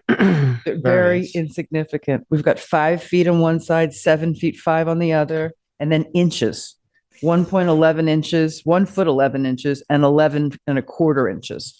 They're very nominal pyramid variances, and they're not the type that would be looming over anyone because the most egregious of them are on the side of the wetlands, where the arc cuts into our envelope. So the wetlands are toward the, I know it's on the curve, which threw me. So that's on the western side of the home. That's correct. Facing the wetlands. So it does impact the home, I guess, possibly arc on the other street. The arc causes all sorts of developmental challenges with a property like this. That's why he went to Brian Frank first and said, what do I do with this envelope? And Brian was very specific in saying, septic over here, keep everything outside of 100 feet. And they were able to do that. And it was a challenge, I have to say. Look at the shape of the patios. They're very odd. Still, the board generally doesn't consider 5 and 7 foot of pyramid variances to be minor. We have to consider that every time. Pyramid variances take an awful lot of scrutiny by this board, and these are not insignificant, and particularly since one of them is on the roadside. And I realize you're saying it's off to the pyramid variances on an off side of the house, but from the roadside elevation, we have a significant one here. I'm looking at the drawing, and it's a significant pyramid violation in that, or variance you're looking for in that area. So there's something for us to consider about whether or not a redesign of this particular structure. Yeah, it's a, as you point out, it's a modular, but modulars come in many shapes, many designs. And even though you're stuck in a bad part of the property, when you purchase a property that's got wetlands, you know what you're looking for. You're looking ahead. You're going to be stuck in some corner of the property as best we can get you there to keep you away from the wetlands. So there are considerations here that, although you're referring to it as minor, this board tends to look at pyramid violations or pyramid variances as not being minor. We can consider them fairly closely. So it is something we're going to be looking at as this application moves forward. Understood. Any other questions? You are aware that there were a few letters that came in? I just wrote down to obtain the letters, and I'd like to make sure the record stays should open be so on that I can the review them and website. respond. No problem. Tyler? Good evening, and Tyler Borsak for the Planning Department. So this parcel is located on the southeast side of Gainsborough Court in Montauk. Project before the board is to clear and construct a new 2,433 square foot two-story residence with a porch, balcony, roof decking, patio, swimming pool, driveway, and a new sanitary system. The project requires 9,808 square feet of clearing, a natural resources special permit, one variance for the sanitary system to be located 130.9 feet from freshwater wetlands, one front yard setback variance for the front porch, and 2 pyramid variances from the northern and the western lot lines. The subject property lies within jurisdiction of freshwater wetlands located to the north of the property line, and our wetlands, which are a direct conduit to the retention pond located on the corner of Westlake Drive and Gloucester Avenue, which in turn have a direct connection to Lake Montauk. The wetlands within jurisdiction in this parcel are not only located within Lake Montauk watershed, but have that direct connection to surface waters within Lake Montauk. Having such a direct connection to the waters of Lake Montauk, the activities that take place on the subject parcel and those surrounding it have a direct impact on the water quality of not only these wetlands, but also Lake Montauk. All construction and clearing that takes place on the subject parcel has impacts far beyond the borders of the property itself. The wetlands within jurisdiction, while they have all the benefits of quality wetlands, they are especially important in the attenuation of runoff during rain events and in removing pollutants prior to recharge into Lake Montauk. The project before the board has clearly been carefully designed to not require any variances from freshwater wetlands that could reasonably be avoided. With that, the project also has nearly maximized the construction of the residence outside that 100-foot wetland setback. Within the proposed construction set up against the 100-foot setback and while encroaching slightly onto the front yard lot line setback. While the project requires dimensional variances from the front yard and pyramid, the town code does encourage reduced setbacks in order to reduce overall impacts on natural features in section 255-551D2. The question for the board is if the applicant is proposing unreasonably sized residence and improvements given the constraints of the property.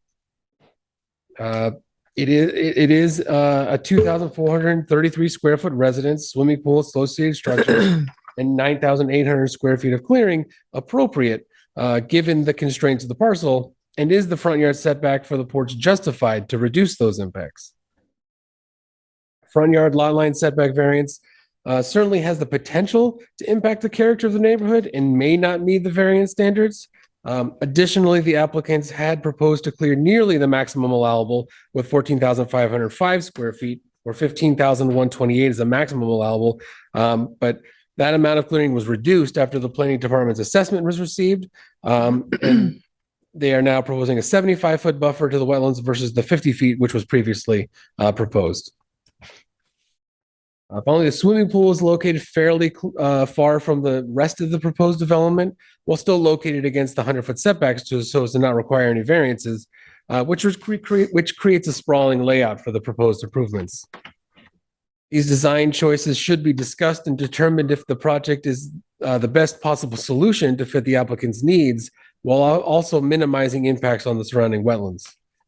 The requested pyramid variances are from the northern and western front yard property lines. While the residence itself meets the required setbacks, the flat roof design and maximum height of 25 feet creates a situation where the proposed structure pierces the pyramid line along two lot lines that are in close proximity to some degree. The northern lot line is the side of the residence with the greatest nonconformity proposed. The proposed variance increases from about 5 feet outside pyramid regulations along the northeast corner to 7 foot 5 inches at the northwest corner, where the residence is closest to the northern property line. Residence also requires a 1 foot 11 inch pyramid variance along the western front yard lot line, which lowers down to about 11¼ inches of nonconformity at the southwestern corner. So it's not uniform across both property lines, essentially. The board should look at this project closely, determine if it is an appropriate level of development for the constraints of the property, and also if this is the best layout to minimize impacts. While the variances from wetlands are limited to only the sanitary system, which is located in the best location available on the property, the layout and clearing limits could have negative impacts or could be better designed and more thought out to limit long-term potential impacts. The project could be less sprawling, with the swimming pool located closer to the residence, possibly reducing the size of the residence to better accommodate a swimming pool, and also reduce pyramid nonconformities. The board should also discuss the front yard variance and if the applicant has done enough to reduce both the size of the residence and the impacts on the wetlands in order to justify the reduced front yard setback in order to maximize those setbacks to the wetlands. A better alternative to the current design may be to consolidate the proposed improvements to the northwestern area of the property and grant a wetland setback variance for an appropriately sized residence rather than construct an arcing shaped improvements against the setback line, which may end up coming back for the board for an as-built variance once construction is complete. Keeping the swimming pool in a conforming location and constructing a more standard shaped residence with decking may end up being more appropriate and meet the variance standards compared to the current proposal. Other than that, I can answer any questions they might have. Do we have any questions for Tyler? Well, how would this 10-foot wide road widening easement impact? It looks like it goes right in front of the front porch. The 10-foot wide road widening easement, I think, is an urban renewal map thing, if I remember correctly. I'm not familiar how often they're used, if ever. I think it's just part of the sort of the urban renewal map in the development of those lots is they need to grant the town this 10-foot wide road widening easement in case in the future they need to utilize it. How often they're utilized, I don't know. I'm not familiar with them enough to sort of speculate, but if that were true in the future, I imagine they would just have to, reduce that down because they're, if they needed it, let's say for a road widening, they would have to remove the front porch and could make it whatever, 4x4 and make it conforming and fit. Any other questions? I don't know, concerned. I know all the culverts and the water. I could see it when I was there. It's a concern about how, runoff and how that's going to be controlled, even with the scenic easement.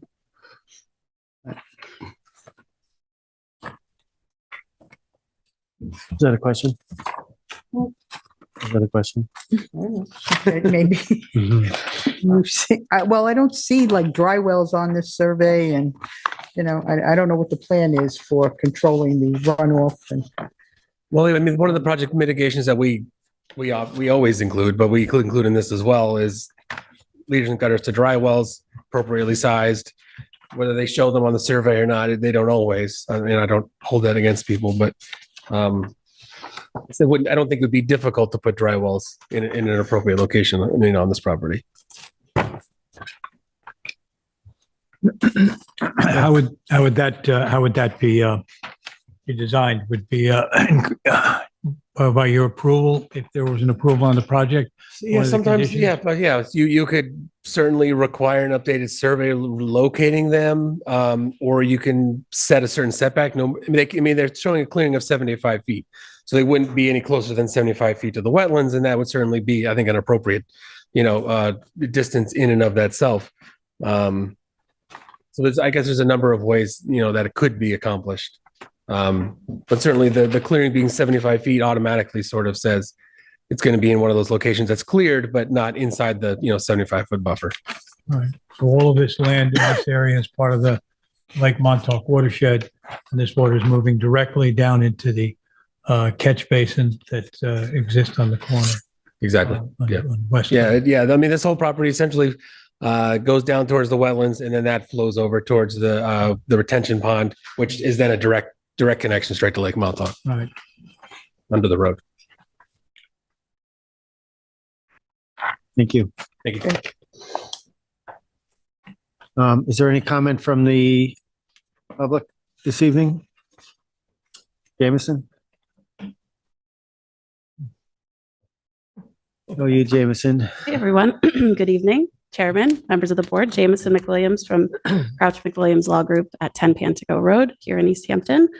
I am here to quickly and briefly, because I did submit something in writing, but I'm here to represent the neighbor of the proposed application. Her name is Susan Druckman. She lives at 8 Gainsborough Court. It's one of the houses that were in Teresa's photographs. And we just wanted to get a couple of our concerns reiterated, for the board and for the record. As you know, the subject lot, it's currently entirely undisturbed.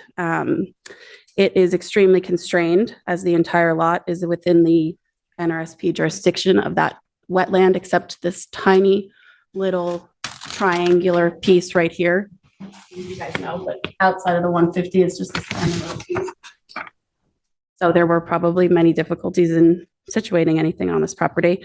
It's located within the town's water protection district and was part of the town's Lake Montauk CPF outreach a number of years back, where they reached out to all of the vacant parcels for potential acquisition by the town. Our biggest concern probably is the wetlands, which has been already discussed. So in the letter and here tonight, we just want to again reiterate the importance and the quality of the subject wetlands. Tyler wrote it in the TAM. He read it, so I don't really need to read it again, but they are the direct conduit to the surface waters of Lake Montauk. And then, importantly, all construction and clearing that takes place on the subject parcel has impacts far beyond the borders of the property itself. We got that. I did want to mention, I noticed the topography of the lot that's depicted on the survey. You can see the lowest point on the survey is those wetlands. It shows at 12 feet elevation.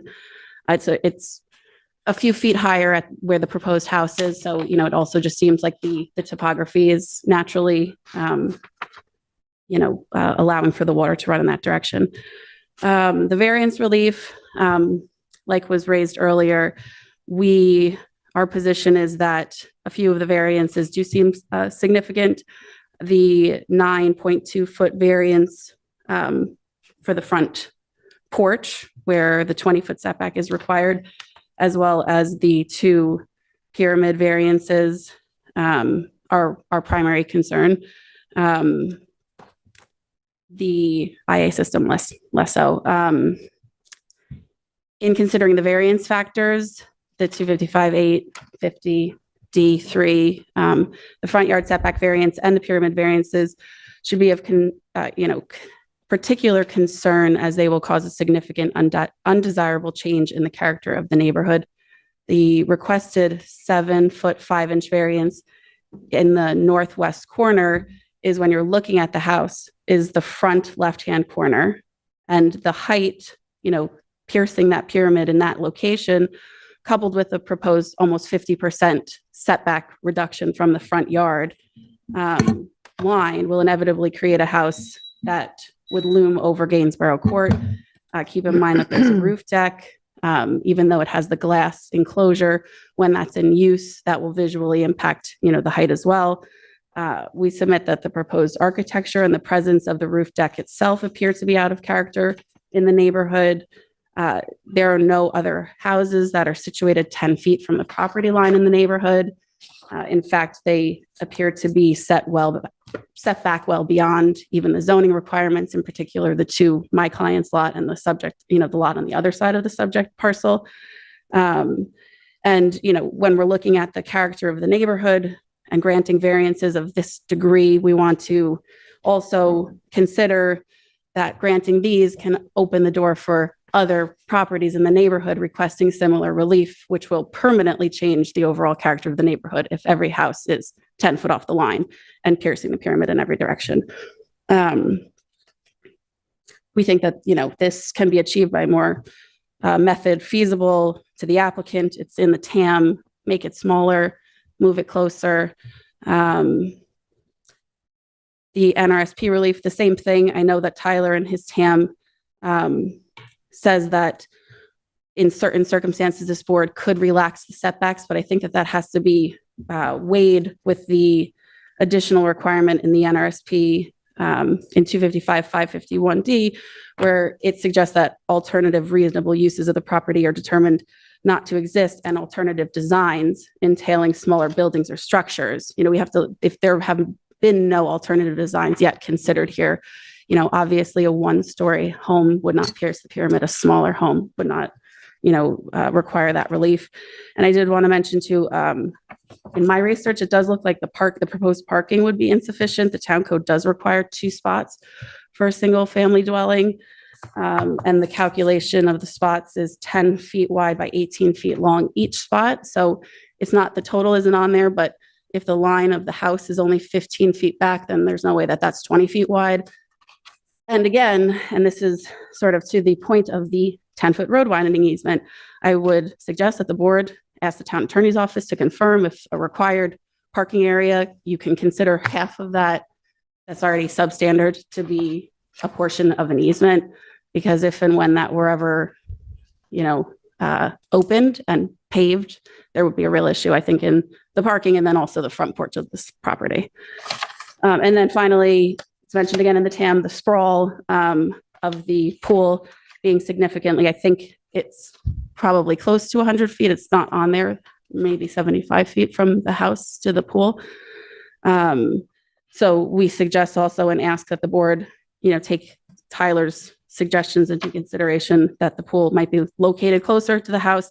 If the house were reduced in size, it could probably still maintain that 100-foot setback from the wetland and not be so far away from the house.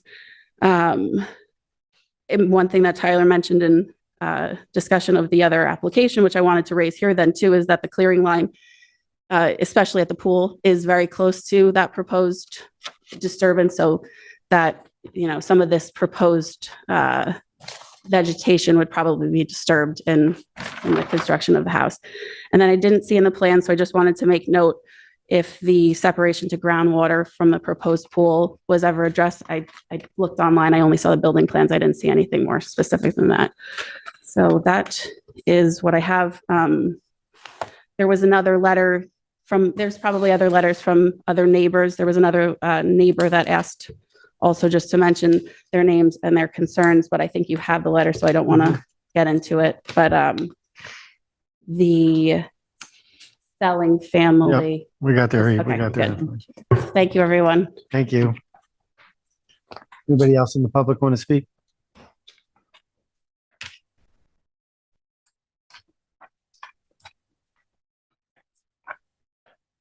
Hello, I'm Victoria Rudolph. I own the house at 19 Gainsborough Court, along with my husband.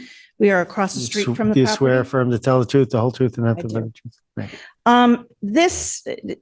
We've been in the neighborhood for over 20 years now, and there is an ongoing water issue.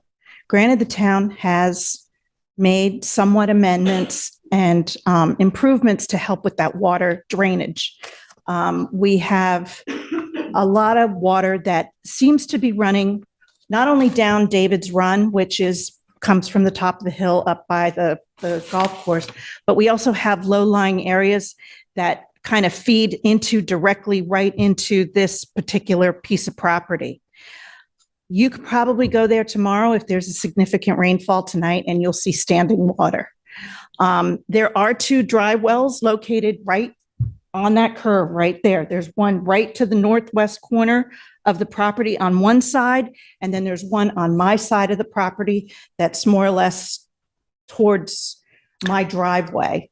They're both 2 dry wells. They work, but it's not enough. We also have drainage ditches that go behind our properties and parallel along Greenwich and also Gainsborough that all feed into this particular piece of property. The drainage ditches go underneath the road. And like I said, at any given time after significant rainfall, we have a substantial amount of water standing there, as well as on the other side of Gloucester. Now, I'm not very smart when it comes to geology and water, but I know water always finds its way. And I also know about displacement of water. And it just seems like if there's going to be another structure on this property that's going to be putting more pressure on the groundwater, it's not going to alleviate the water issue. It's going to make it really worse. So I think these are all things that everybody has to really consider drastically before they move ahead with this type of construction, because another issue is this is built right up on the road. And as far as like blending or conforming into the neighborhood, this really doesn't blend into the neighborhood. Nobody else has a rooftop terrace. Nobody else is built right up on top of the road. And I'm questioning cars. I mean, the cars, there's going to be cars in front of this house. I mean, I don't see any room for cars there, especially if they're going to have to build this close to the road. I just really, and I know my husband feels the same way, and I know my neighbors feel the same way. We're just very concerned about the water. And we need to know where all this water is going to go once they start moving the land around and building basements, pools, foundations, whatever, clearing. And I really think these are issues that need to be very closely, because now you're talking like if the water starts backing up and it's going to be in properties again, it's going to be in basements again. I mean, it's happened before. So like I said, we just really need to really hope that you guys really look through this whole thing from stem to stern and really do the studies on where this water is going to end up going, because it's going to go somewhere. Thank you. Thank you. Anybody else? Captain Skip Rudolph, fire away. You swear affirm to tell the truth, the whole truth, and nothing but the truth. Good. Terry? Tyler? Could you pull up the pictures there of the house to the left? The color? Yeah, the pictures of the house to the right to the left from the road. It is about, first of all, I want to thank you all for putting in the retention ponds. This house here? No, keep going. No, keep going. Keep going. Bingo, right there, back. Notice the slope. See the slope? On both sides, I've been all through the woods there and everything. I look for stuff and chasing the dog. And anyway, it's low there. And we have vector control. I have a drainage ditch behind my house that runs, and it goes underneath Gainsborough, and it goes right into that property there. And that's eventually goes to the retention pond. But same thing with boats in the water. You got displacement. You got a pool at Mickey's house. You got a pool at at number 8. And if he puts a pool in with a basement, that's all displacement. And that is, and the question I have is he going to be able to fill that place? Are they allowed to bring in fill? It looks like they're cutting and creating a retaining wall from what I see. Well, if they put a fill in, then we used to have that corner of Gainsborough, even with those 2 dry wells, it would fill up for days. It would be, it'd be floating for days. But the 2 retention ponds that you all built on Westlake and Old Westlake and Gloucester really helped a lot. And I want to thank you for that. Thank you. Okay. Anybody else?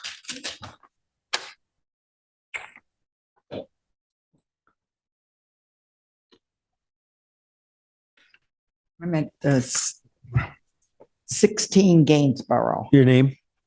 Bellotti. Oh, what was that? Your first and last name. Can't hear that well. First and last name. Michaeline Bellotti. Thank you. Do you swear affirm to tell the truth, the whole truth, and nothing but the truth? I do. Thank you. I'm at 16 Gainsborough, the house next. You see it. And every time it rains, at the end, I'm there 45 years on that Gainsborough. Every time it rains, it flooded. My whole driveway is flooded. If I want to go for a walk, I cannot get out of my driveway. I have to take my car, drive it to the end of the road, then I can walk, get in my car and come back. It's a flooded area all the time. I think the town worked on it. It helped a little bit, but it floods up. One year I had ducks there at the end of my driveway. That's how much water it accumulates. So I don't know what this is going to do. I think I'll get flooded in more. I'm very concerned about it with the water that happens in that area. And that's all I have to say. Thank you. Thank you. Yeah. Anybody else? Matt, is everybody on the phone? You have 0 callers. Thank you. Okay. Thank you. Lori? Come on. Lori, I did mention in the drawings, though, it does appear, if you look at it on the pyramid diagram, on the pyramid diagram, it does look like there's going to be a retaining wall because it looks like they're cutting into the high point of that property. And I don't see a retaining wall on the survey. That's an interesting point. I'm going to be addressing some things on the survey anyway, based on comments tonight. And I can look at that as well as dry wells, obviously, to contain the runoff that's required by the code and the town engineer's office. I think yeah, I'm not sure. I'm going to have to look at that. Let me look at that too, because We can take a look at that. But I'm going to want to have survey.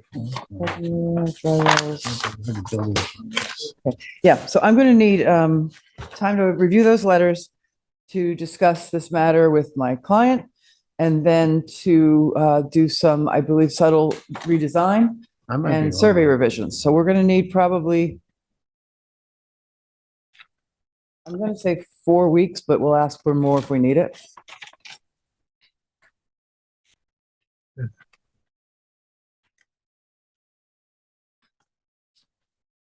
I might be wrong. I see the elevation change here you're looking at.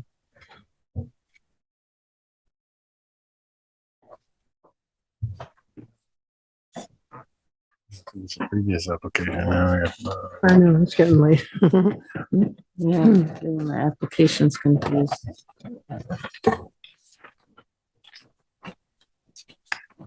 But in general, some of the questions have been raised are generally about these water issues and where's the water going to go? We have existing water that's already a problem. What kind of, are we excavating this problem by putting this additional hardscape in? There was the question of displacement.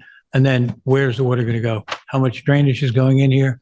How do we address that? How do we assure that that winds up on a survey, the proper amount of drainage? I'm sure it'll be engineered. That's be engineered to our satisfaction. So, Correct. That's like exactly address what that. that's exactly what we'll be doing. And you want 4 weeks. 4 weeks to review the letters, consult with my client, and make the changes we need to either the plans or the surveys or both, including the drainage, obviously. Roy, do you agree with that? Yep.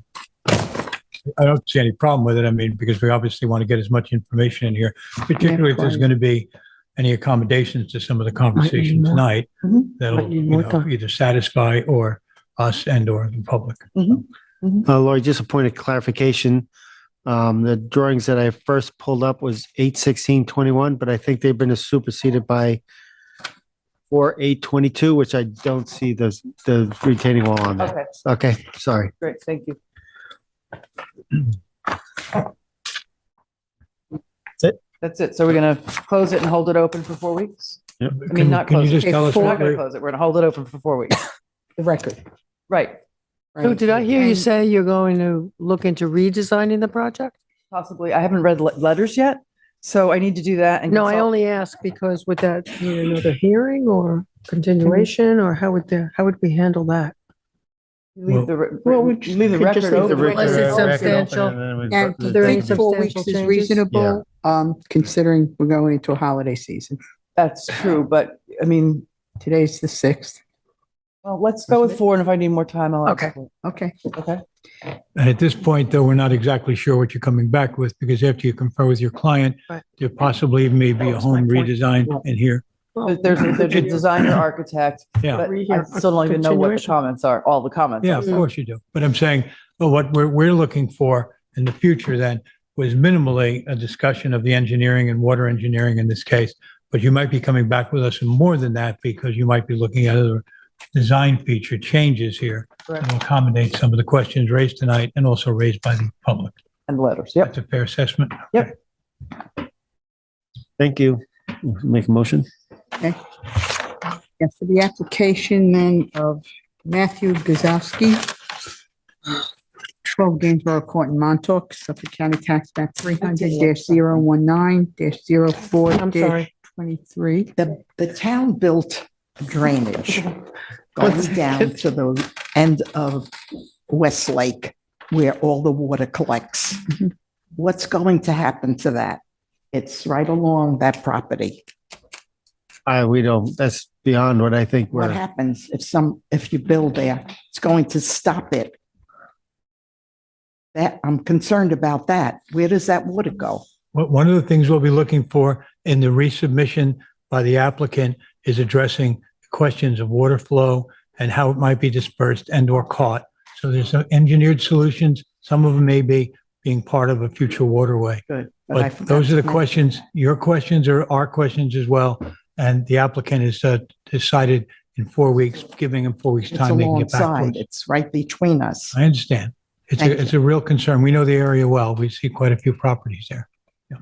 All right, I have another clarifying question. If you're leaving the record open for 4 weeks for her to submit, how does the public respond to That's her why new I brought up a submissions? continuation. That's Does the exactly record close in 4 weeks if she submits in 4 weeks? Do we have an opportunity to review her new proposal and respond? Council, what's your recommendation? I mean, if it's a substantial redesign, Yeah, I would it be mean- appropriate to have a continuation based on what we get? Yeah, I mean, if we're talking about major changes, it'd probably be a good opportunity to keep so that the public can make additional comments. If not, we'll probably have to leave the record open again for a couple weeks after all the submissions are in order to accommodate that. Is 2 weeks enough for you to respond? I don't want to speak for the whole room, but yes, for me. Sure. Maybe we leave it for 4 weeks and then 2 weeks for, Responses. Yeah, you Responses. could do it that way too. okay? Well, do we want to set a Thank you. continuation? He only No, has 2 days. I'll take that's 2 why I weeks. brought up a continuation. 4 and 2. Should we just 2 do a weeks. continuation and pick a date for? No, I think we need to see what they come back with, and First, if it's substantial. then then if it's substantial, it's got to go back to hearing. Right, Yeah. okay. Okay, thank you. Don't like that word. Okay. But we still have to react to whatever it is. In the application for Matthew Gazowski, 12 Gainsborough Court in Montauk, tax map 300-019-04-23. Make a motion to close the public hearing, leave the written record open for a total of 6 weeks, 4 weeks for the agent to resubmit drainage plans and modifications to the project and responses to the neighbors' concerns. And then followed by a 2-week period for responses from the neighbor or follow-up from them. I'll second that. Wanted to make sure she was done with the motion. Total of 6 weeks. Concur. I concur. I concur as well. Thank you. Thank you, Laurie. I know, it's getting to that hour. Now we go into our work session. Making a mess here. Okay.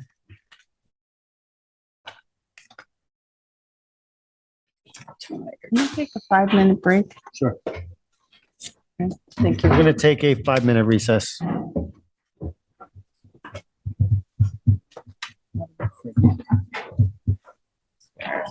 feel better, Denise? But steroids for 5 days. Hey, Skip, how are you? Good to see you. Doing good. Yeah, good. Audio is still on. Take care, Skip. We're in a recess. You can tell that's right?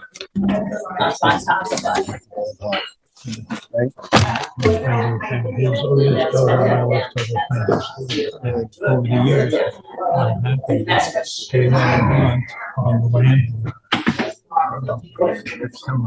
He said, yeah. So he's been putting a thing there. He'll take the deer out. Sometimes I see him come down my driveway because he knows how to get up the driveway. And there'll be a box on the front seat. It's salt of the earth. Which I love. So here's a question for you. When we were doing Shaggy Shack, I wasn't sure. Do I say, oh, what about the surplus? Surplus was an Irish pub. I think that would have been a stretch. I knew you were So I going went, there. she said, we have to tell them specifically. I don't know what should be entering and saying out. I don't know what's happening. But from the outside, that was it should be in there. Irish pub. Somebody bought it in Charles shape, room to they turned it into the hottest night. I was equally as concerned. I tried to keep it more of a general, Montauk, the pressure on Montauk type of thing, rather than things. Yeah, we get really specific, but there were 2 or 3 of those, I think, that were just, but the ones that took that idea that they were just restaurants and switched the restaurant behind and just go solely east now. Shepherd back in. I mean,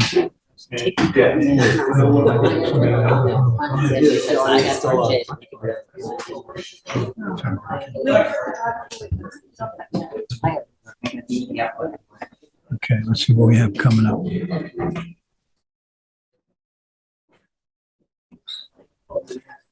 Yeah, me too. I've literally been in bed for my wife said to me, "You're not going to the so I said, "There's no way I could face putting off written district for another week." Well, we only have 3 more.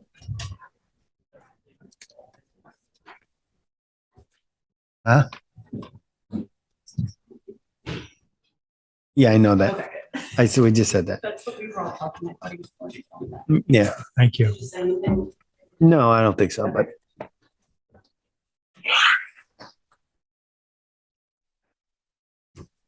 Yeah, we gotta be careful there.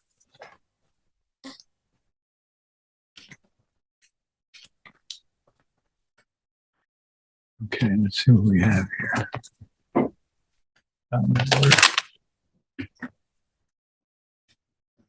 So we're gonna go to administrative. We're gonna say, and the price is right. Morgan, come on down.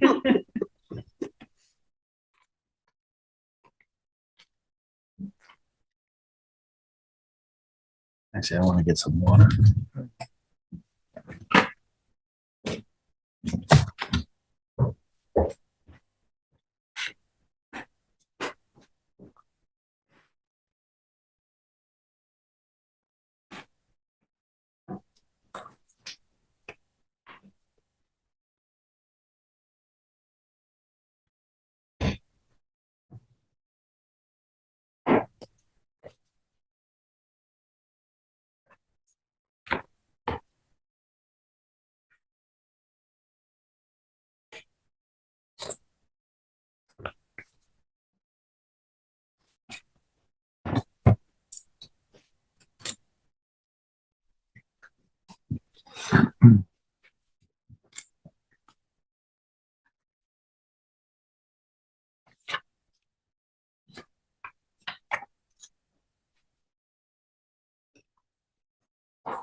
Sweater back.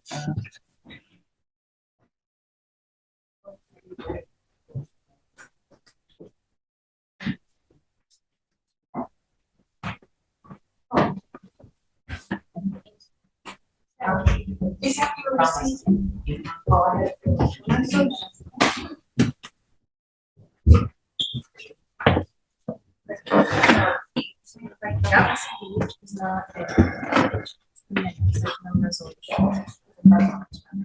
I wouldn't even look at them. Very good.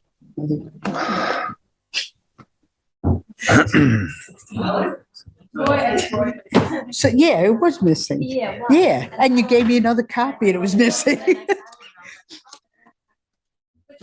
Okay, so what am I missing? No, I didn't see any admins on it. That's the only thing missing on that sheet you gave me? Yeah, because he should be adjusted for cancellation. Roy, whenever you're ready, we're still rolling. Okay. Where are the admins? I have them right here, if you need them. Or do you need? Yes, you do. Well, one's Montauk.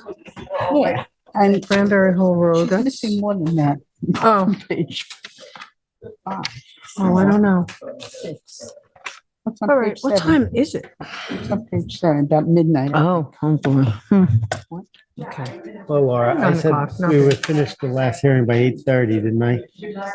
We're pretty close. But I didn't know one was going to be canceled at that time either. Yeah. That's a pretty good gauge. So where do you see the admins? They're right here. On my, would be page 2. Page 2. Oh, okay. You're on page 3 on this one, okay. Okay, I'm probably missing something. I don't know. Although I do have Love Shack on mine. But I did just print this out before I came here, so. Love Shack just isn't any old shack. That's my girl song. My group girl song. It was 24, went to drive by it and couldn't find it. I found 27. Okay. I'm too tired to do this. Oh, I know. Well, it's all right. But you have. You have been doing a lot too. That's learning everything. That's a lot. What you can do. All right, can we gather back, guys? End of the party. No, it's just, it would be a lot for a 20-year-old. Press the beeper. You know, you don't realize how much you do. You know what I mean? You just kind of do it.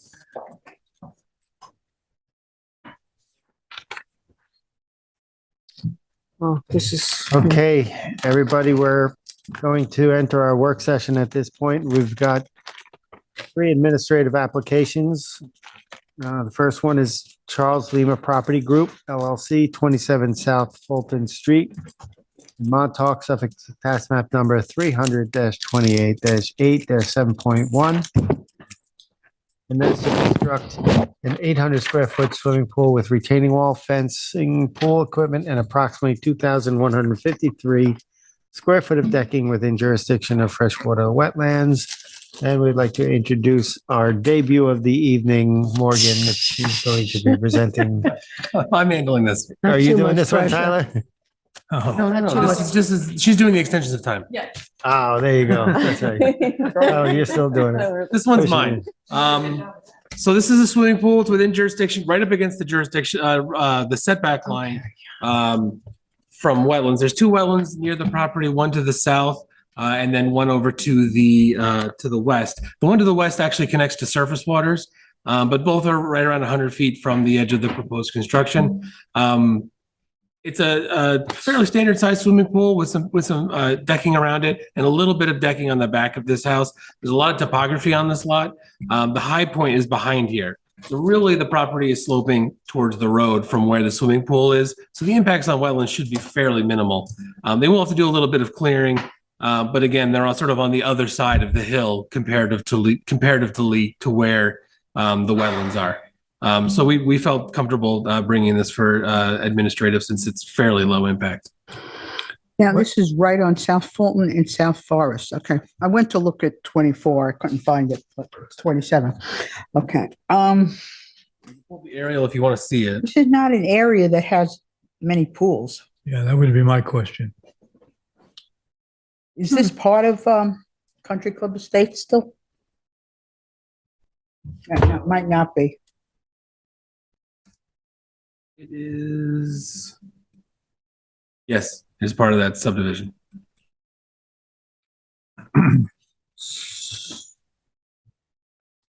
And what surface waters did you say are there? Here's the lot. What? Here's the lot. This is the property. So those wetlands on the survey are here, right off the property, and then down here between these 2 lots. The surface waters is this, large pond over here. That itself is, out of jurisdiction, but these wetlands here do connect to it. But again, there's a hill here which stops up here, and then the pool is proposed over here somewhere. Yeah, that's an environmental protection, knowing that it slopes away. But my concern would be that in this entire area, swimming pools are a contentious issue for us. We take them seriously. We're going to be discussing one later on tonight. And I don't know that I'm comfortable arbitrarily agreeing to a swimming pool without discussing its impact on this particular community, where we're regularly citing the few number of pools and how it would have an impact in general on the community. And that's my take on it. But I don't know what you think, Terry.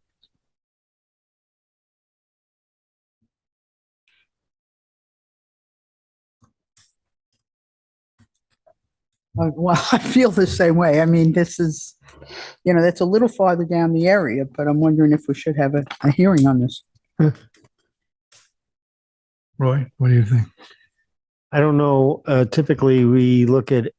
I don't seem to have a problem with it. I think that there's no. A lot of times we look at pools in neighborhoods and stuff, and look at whether or not there's natural resources diminishing, and I don't think they have that. I think they have a. I think they're. It seems like they're allowed to have it. I don't seem to have a problem with it. So. Well, I have the same concern I have with every other one in this subdivision. That's and okay. I appreciate runoff that. from Yeah, no, I drainage. appreciate that. I mean, I don't know the character of the neighborhood, so I can't speak to the commonality or uncommonality. And this is a little bit farther down toward the perimeter of it.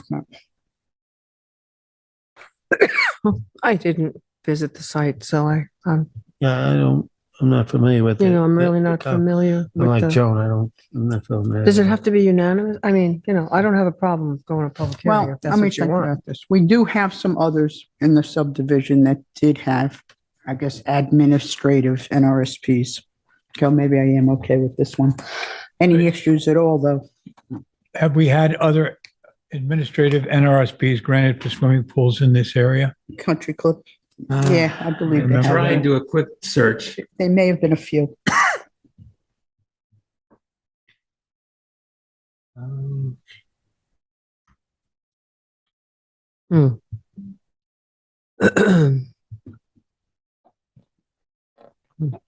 I think there have been a few. That went administratively? This is one that was Yeah. South Fairview for a swimming pool. Amazingly enough, first one I hit. Let me ask you, has there been any other information other than the location of the pool here in terms of soil analysis? We have lots of conversations about the character of the soil in this area as well. And so we are now going to create the pool and then allow it to, whatever flow happening towards the road, which is of course a protection for the wetland. But what other impacts might we be agreeing to here? I realize that's in any case for whenever we allow an NRSP. Right. Yeah, I mean, it's hard. They're certainly going to be leveling it off. How that impacts runoff, it's difficult to say. It's somewhat cleared already. They are going to be clearing vegetation. Obviously, it's not a huge amount of clearing. So it's hard. It's hard to say how that would impact runoff to any degree. Is there any protection that we're going to be gaining here in terms of either a covenant or planting that's going to protect the property in general or reinforce the buffer? I didn't see the. No, there's an existing scenic easement on the property. There is. In the south west corner. Yeah, it's adding anything additionally. I don't know if there's much else mitigation to be gained. That would directly benefit wetlands. There's already a pretty good buffer, but between the two, the only area you could revegetate would be on the roadside, but that doesn't have a correlation to the wetlands. So it's hard to require something like that. Well, it has to be unanimous, right? That we allow it, yeah. And I won't be the single vote to stop it if the rest of the board thinks it's a good idea. I only caution that swimming pools take a lot of our attention, and so I have, I defer to you and Terry. I mean, I have no problem this going to public hearing if that's what you're comfortable with. I don't know. I just know that tonight we're going to discuss one in a very similar situation, and these are ones that we talk about, more than just its immediate environmental impact. We talk about how many are in the neighborhood and the character of the neighborhood and what doors we're opening. And if this is one that the planning board is very comfortable with, I understand the reasons why we could easily agree. I just wonder about the impact of swimming pools in this particular area, which has been a sensitive issue for us on a number of applications. Mm-hmm. So that being said, let's have a hearing. Right. I'm fine with that if that's I'm what you guys fine. want. I'm fine with that. Go with that as well. I just, Yeah. I'm not gonna- All right. So it's denied. Well, it'll be I scheduled. think we need to for make a public motion, right? hearing. Right. Yeah. Terry, who wants to make that motion? She coughs away. All right, go ahead. Okay. I took a lot and it's making me choke. And in the case of Charles Lima Property Group LLC, 27 South Fulton Street, Montauk, Suffolk County Tax Map 300-028-08-7.1. I'd like to make a motion to have this application move to a full hearing or a public hearing. I'll second. Concur. Concur. Concur as well. Thank you. Next, we have Luke at 328 Cranberry Hole Road, Narragansett, Suffolk Tax Map number 300-128-1-19.5. And that is to construct a 4,486 square foot, two-story residence with 455 square foot detached garage, first floor porches, second story deck, swimming pool on a vacant dune land. And Tyler, I think this is the old locker. Yes. Keith locker. Application. Yeah, there's two lockers right next to it. I think over here. Oh, this one.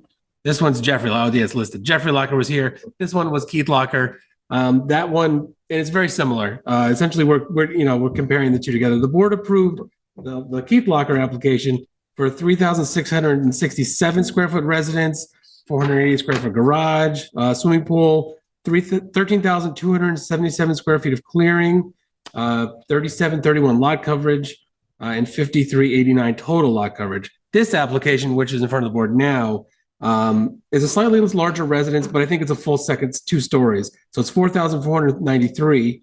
The garage is 458 square feet, so a little bit smaller, but roughly the same size. Swimming pool, slightly less clearing, 12,772 square feet of clearing. Lot coverage is slightly reduced by like 200 square feet, and total lot coverage is up by 300 square feet or so. So very similar to the previous application. I'll bring that survey up as well. You can see the differences between the two. Is there buffer or scenic easement? There's already scenic easements existing on the property along the road and along the significant topography, and then along the rear of the lot. One of the conditions that we want to include is having the surveyor stake this clearing line to make sure that the scenic easements aren't impacted at all during construction. But it's very similar to what the board previously approved, and even slightly better. It's not quite as sprawling as the previous approval was, we think. So we're comfortable with this moving forward administratively, since it is so similar to what the board had already approved. Can you tell me where this is on already Cranberry Hall? approved for this property? This is on the Different south property. side. The board approved this application. It's on here. the south side of Cranberry Hole, right? Yes, I can bring up the aerial Now I too. kind of remember a locker. I do too. Yeah. Yeah, there's been a couple. Yeah. There was Jeffrey Locker and Keith Locker, and this was the Keith Locker application. So this is What's Luke? I think new ownership. No relation.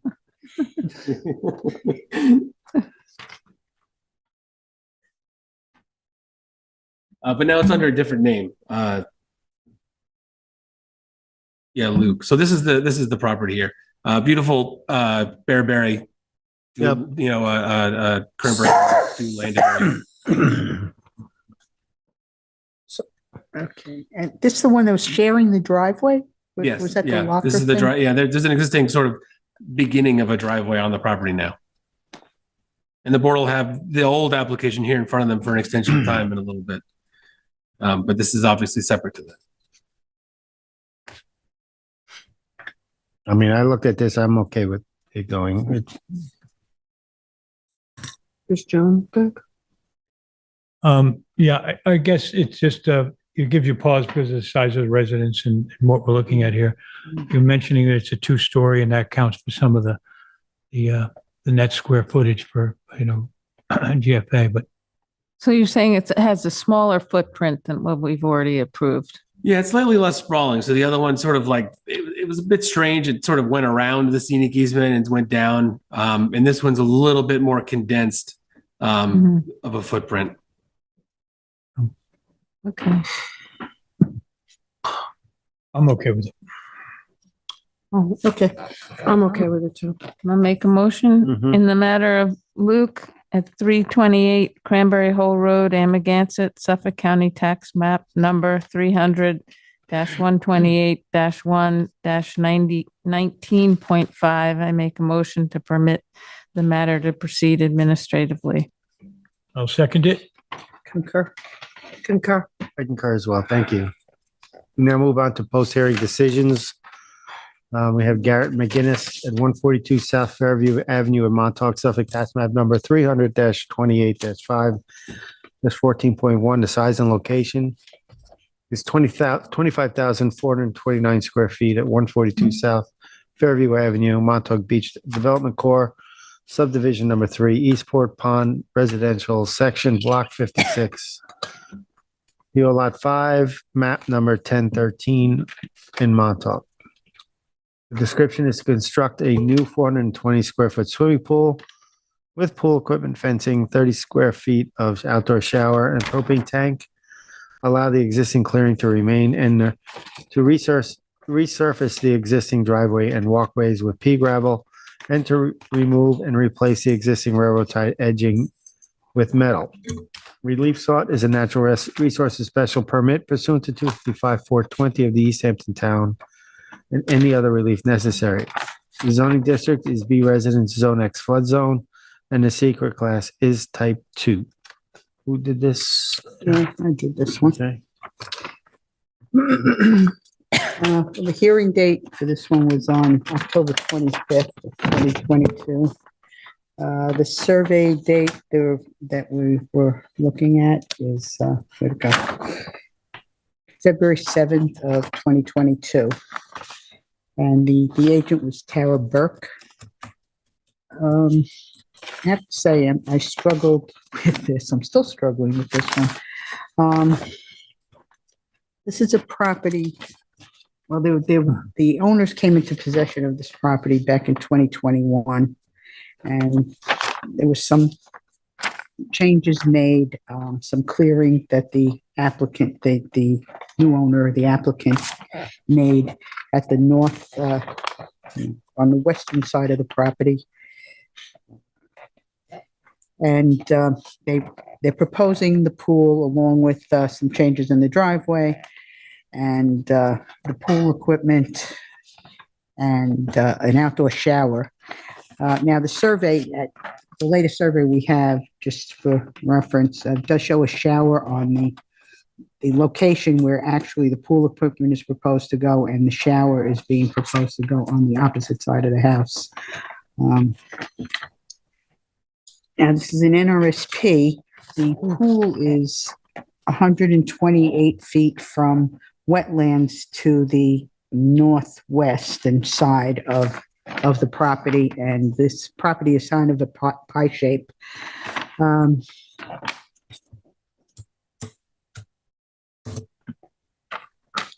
There is, I do feel that this does not meet the natural resource special permit standards. When you stand at this property and look at the neighborhood, the other houses to the west of it and house to the north of it, this is a location around the golf course where there were many wetlands and town-owned properties that were purchased by CPF and were because of the wetlands and the drainage and flooding that's prone in this area of Montauk. So I think it does not meet the natural resources special permit standards. In terms of the character of the neighborhood, the purpose of zoning, the natural resource protection, and the clearing that was done on the property. I'm struggling with it, obviously. So I am curious about what my fellow board members think, but I don't see that it meets the standards necessary. I'd like to know how my fellow board members feel, because they are offering some sort of scenic easement down at another portion of wetlands on the property on the southeastern side, mostly northeastern side of the property. However, I think there's more required to protect the wetlands that the pool is 128 feet from on this property, and also some revegetation on there. Well, they did offer to upgrade the IA. No, they didn't. Septic. They didn't offer an upgrade. No, not that I'm aware of. Why do I have it? Did they? No, they didn't. Oh. There was I a didn't- discussion about the IA system in that the TAM said that the pool is proposed in the most conforming location on They the said property. they thought there was a conforming location in They the thought future. another one in front of the house in the future, if they needed to upgrade sanitary, that would be available. Oh, got it. Where the the planner was suggesting that that might be the best, where the pool is proposed would be the best Right. place for the Right. sanitary system, if and when it were to get upgraded. But I think, when you're standing there at this property and you just see how this could change the character, just on other houses, neighbors' properties along South Fairview. He's on South Fairview. And create a change in the future character of this neighborhood. Most of these houses do not have pools. They're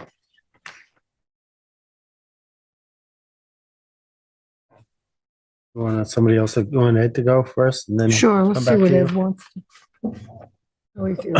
Okay, thank you. I'm in agreement with that this is a difficult one to analyze because there's aspects of this, and when you stand and see the site and you see where the pool is going, that just doesn't sit right with you. It doesn't sit right with me. That doesn't mean that that's enough reason to deny the pool. If we start looking at its juxtaposition to the wetlands, they fit fairly low behind and to the northwest of where the pool is to be set. The property does flow in the opposite direction now, and it does flow south down towards the driveway and out towards the road. So, it would be a little bit of a stretch to say that it was going to have a direct effect on the wetlands. Of course, there's a potential there. There is a problem of the lot being severely cleared in that area, and there's not a lot of room to create an additional buffer. So the nature of the particular lot is that given its shape and given where there was the placement of the house, this is about the only place you could put a pool easily that would be out of sight of the front yard, and along the road. There was the question of the neighbor who has also been pushed into a corner to find the best possible spot to build here. It's important to just note that in this entire area was once a large series of wetlands that were all interconnected, now have been broken up by roadways and house lots. And when you stand on the site like this and you look down into an extensive wetland that leads off towards the golf course, that all kind of in between Fairview and the houses on Fairview and the golf course, there's a significant number of wetlands. You think that this is an area that deserves a little bit of special attention and protection. That is something of a bother when you're there.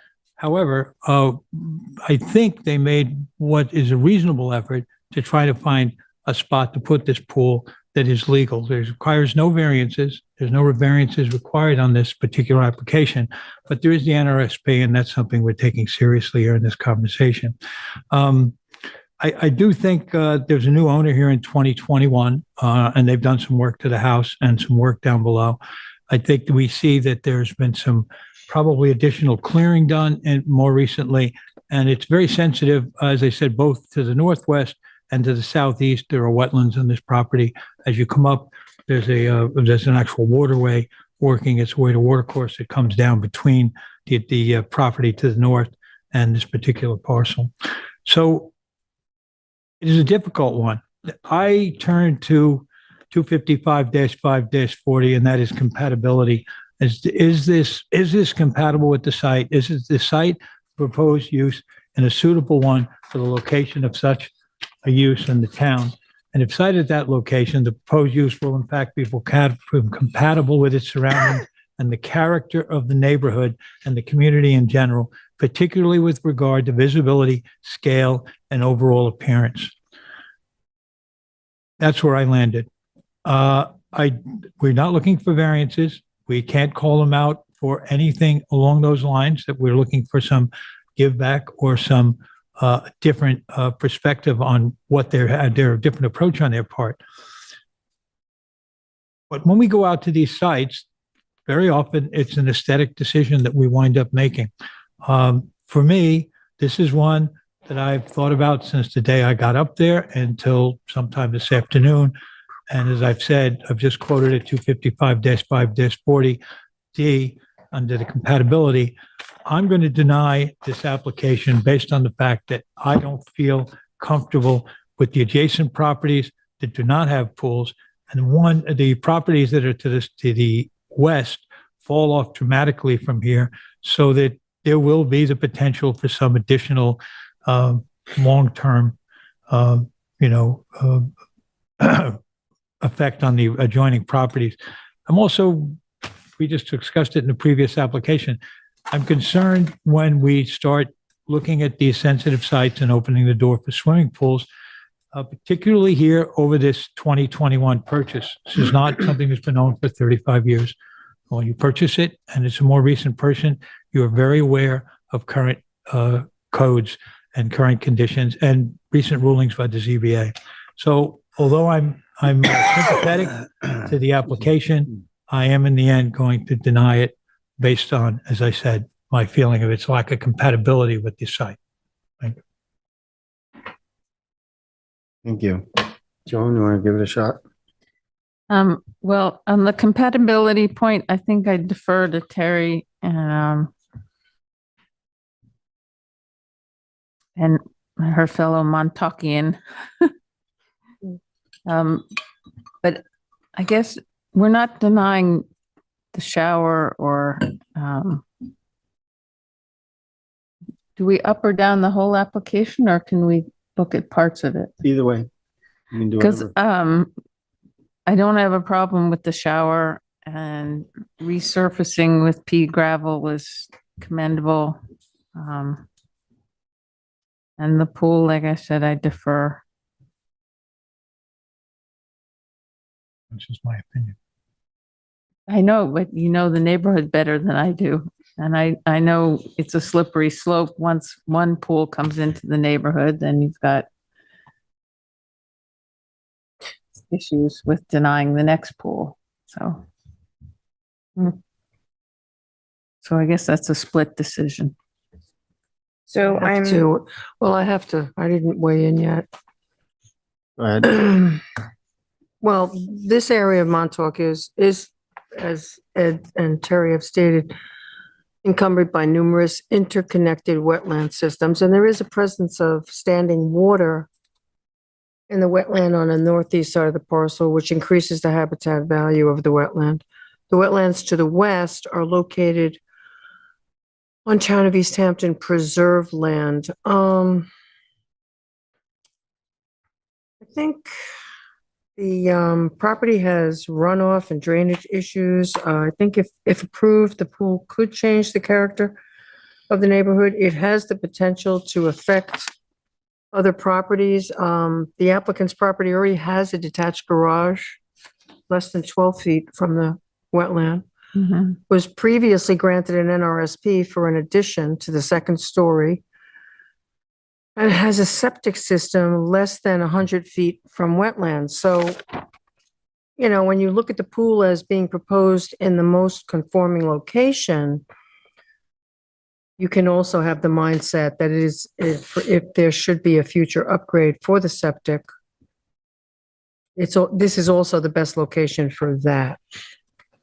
So I too gave this a lot of thought. I was all over the place with it, but I do believe the proposed project is not in keeping with 255-540 K environmental protection and compatibility. And I believe that the natural resources and wetland systems could be altered in a detrimental way. So for those reasons, I am not in favor of granting this natural resource special permit. Thank you. I was kind of leaning toward improving it until I heard some of your arguments, and I mean, it is a difficult problem. I think I was also all over it. You know, it's not easy. There are already nonconformities on this property. I agree with that. I did not have a problem with the driveway or the edging or anything like that. I think I also thought originally that the applicant was trying to mitigate this as best they can. They were trying to re-veg, they were trying to screen from the neighbor and whatnot. But when you do look at the overall impact, and oftentimes we do look at swimming pools like this that are the wetlands affected, I would have liked to seen a little bit more mitigation and maybe an upgraded sanitary system or something like that. But I don't, maybe they just did not reach the bar. I was on the fence about this, and I just think they did not reach the bar of the protection of the wetlands as you all mentioned. So I would agree with you as well. I would only want to add that I did not address as you did, Joan, the shower in the driveway, and I don't have a problem with that. I didn't have a problem with that. I concentrated my comments on the driveway, on the pool. On the pool. But yeah. I would be willing to side with my fellow board member, Joan's comments about her approvals. And I would be willing to do that as well. On the shower and the On driveway. the shower and the resurfacing of the Driveway and the edging. And the edging. Back to you, Terry. I guess I can go along with that. One thing that struck me that during the hearing too, we have like the recommended project conditions for a re-veg plan and scenic easement. And the agent did state that unless this is approved, they're not going to hold with that. Made that statement. Yeah.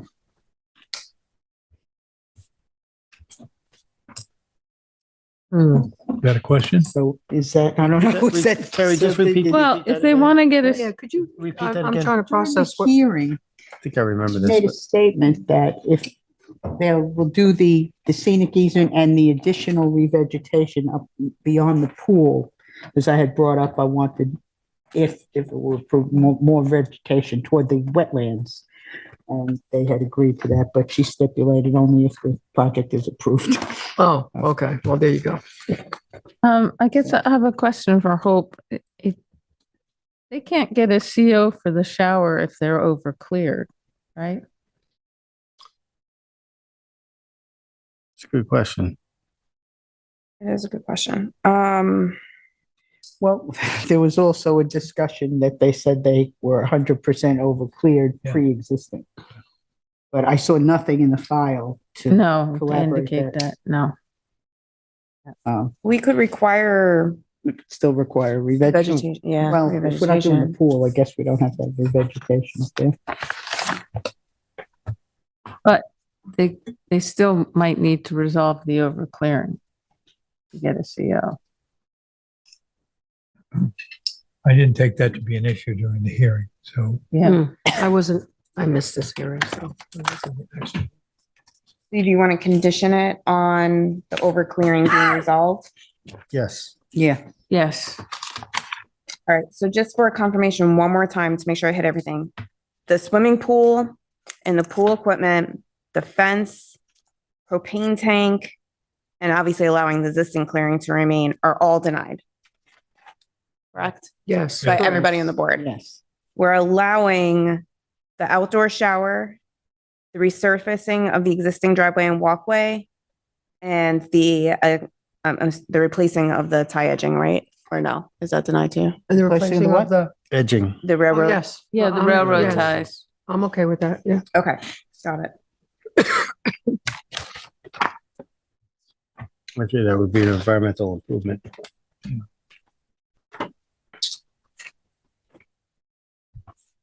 Okay.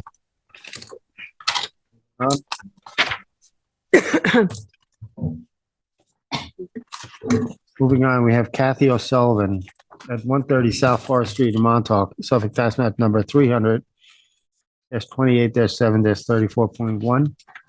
Size and location is 40,463.62 square feet at 130 South Forest Street, Country Club Estates, Section 2, map number 5152 in Montauk. The description is to construct two additions to the residence totaling 442 square feet, 354 square feet of decking, an 80 square foot roof overhang, a 72 square foot staircase, a 200 square foot pool house, 1,000 square foot pool deck, and a 480 square foot swimming pool and pool fence on a parcel of land containing freshwater wetlands. The relief sought is a natural resources special permit pursuant to 255-420 and 6 variances from 255-430. Wetland setbacks are required. Variances of 74.7 feet, 67.9 feet, 55.7 feet, 58.3 feet, 18 feet, and 5.5 feet are required to construct a roof overhang, 25.3 feet of staircase, 32.1 feet. In addition to the residence, 44.3 feet decking, 41.7 feet pool fence, 82 feet, and a swimming pool, 94.5 feet respectively from a wetland where 100 foot is required, and any other relief necessary from the town code. The zoning district is B residence, Zone X, flood zone, and the secret class is type 2. This is mine too. Okay, this one was on hearing date of October 18th, 2022, and the agent was Joe Halsey. So this was for the two additions, the variances as read in.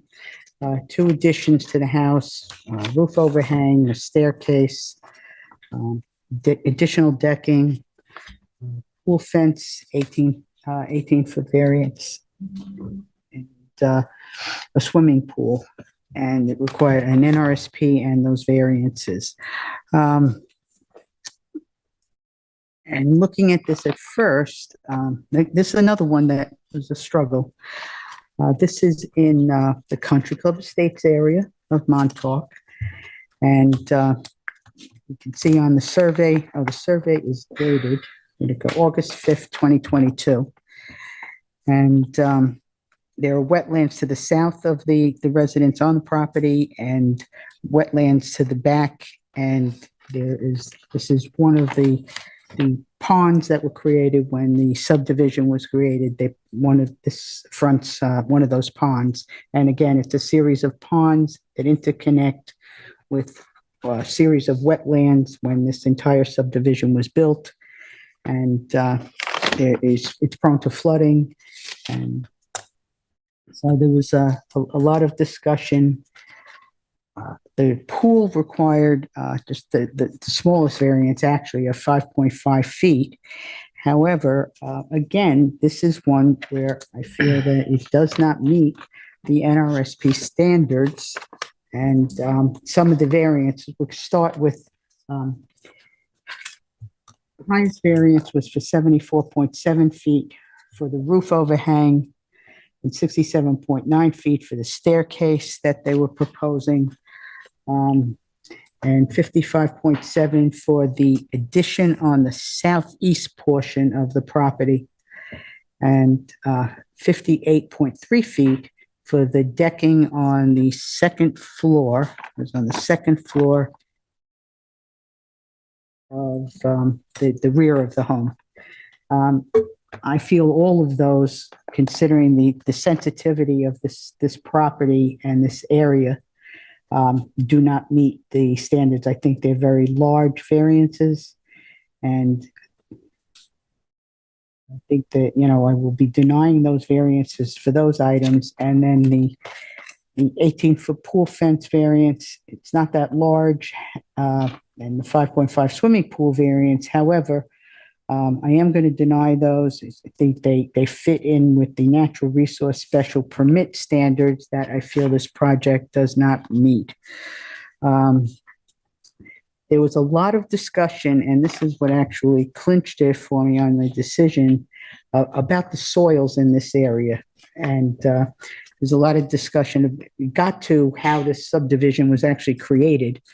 And there was a soil, muck soils, and then there was some discussion as to, well, they're not really muck, and ultimately it came down with the planner, Brian Frank, who basically gave a history of the soils in this area and the creation of this subdivision, and how now this subdivision and this entire area is prone to flooding, and even with,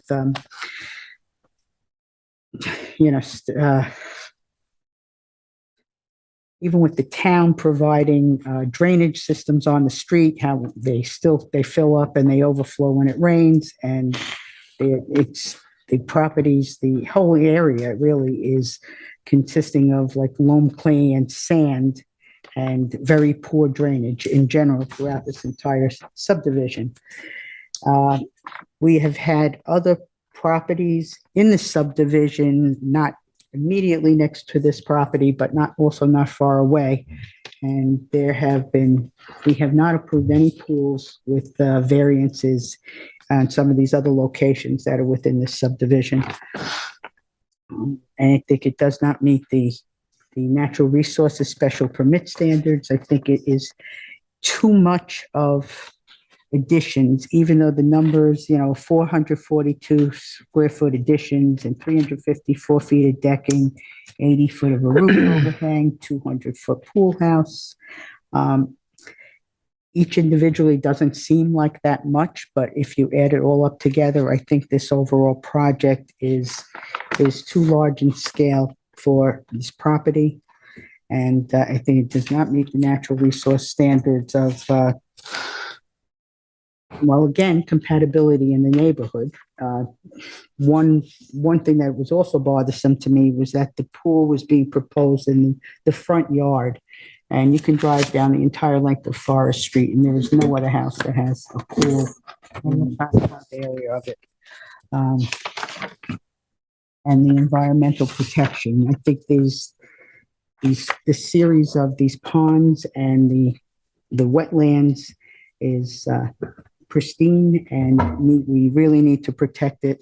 And I feel that this project does not meet the environmental protection or the compatibility or preservation of the natural resources. So I'm looking to deny the entire project. Thank you. Ed? Okay, thank you, Mr. Chair. This is a very attractive site. It's a very pretty site. It's got the pond, of course, in the backyard, and that pond connects to other properties. And as was pointed out by Member Berger, one pond in this area sort of leads to another. There's a network of them. They're all part of a major series of wetlands. And over the years, they've grown up in ways that make them not only attractive visually, but also attractive in terms of as very often significant buffers exist along their edges. However, in some areas, people have mowed right down to the lawn, brought their lawn right down to that. I looked at this, I looked at several things. I always like to mention that there is a new ownership here, so that anytime a new owner takes place, there is a good reason for them to understand that they are getting into a situation where there are some fairly significant natural resource special permit restrictions and other zoning restrictions that might not have been understood to them. But having bought recently, I hope that they would get that. This is broken down in my mind into two separate jobs. One of the additions that were proposed are already in a disturbed areas largely.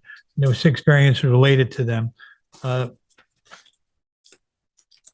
When we looked at the combination of that and the overhang, I'll get to that in a minute, but all of these were done up against the house, and all of them with the purpose towards expanding living space for the family that lived there. It was expressed at the time by the representative that they were looking to, make bedrooms accommodate their young family, and that was they tried to push out with the minimum impact, going only in areas that were either already disturbed or had walkways and, walkways in them. And so they were not moving out very much further. However, these are the areas that have called for the major variances, and they're the ones closest to the wetlands. With that in mind, I thought there were several things that did weigh in favor, though, of reconsidering or considering these additions. The replacement of the sanitary system, I think, is a large one in this area. Again, the soils have been discussed. These muck soils, I think it was an effective conversation from Brian Frank, educating us as to the lack of permeability of some of these soils and how runoff can be a problem. And that means that there's a problem with septic systems in any of these areas working effectively if they're not placed in well-drained soils. Montauk is loaded with areas without well-drained soils, and we're always concerned to do the best we can to improve that. This new sanitary system would certainly do it. Also, there's a proposed planting and re-veg plan, creating a buffer at the pond. That was, let me look here. Yeah, the creation of a new and enlarged vegetated buffer at the pond's edge and the roadside on both sides, as seen in drawing L-01 received on August 9th, 2022. And that came from Jimmy Grimes, Land Design. That weighed in my thinking here about whether or not we're getting a net improvement on the property. However, when I go to the pool, I'm much more in agreement with my fellow board member. The pool represents a certain amount of clearing. The pool represents adding hardscape. The pool equipment and the associated patios are a significant change to an environment that now is probably working as hard as it can to absorb rainwaters and to continue to function in some way. We're back to another one of these areas that is what one point was a continuous wetland that was cut up by subdivisions. And so what we have now is the problem of surface waters, drainage waters, and protecting the remnant wetlands that are there. When I take a look at this, then I look at the pool representing a significant amount of clearing, that the pool would have a greater environmental impact on the parcel than the proposed extensions would. I thought the pure pool clearing and additional grading that would be necessary, they would change the character of the parcel. As was mentioned by Member Berger, the pool is largely at the front of the house and along the roadside. And as a former wetland, muck soil, I think the pool would have a greater impact than the other work that was proposed.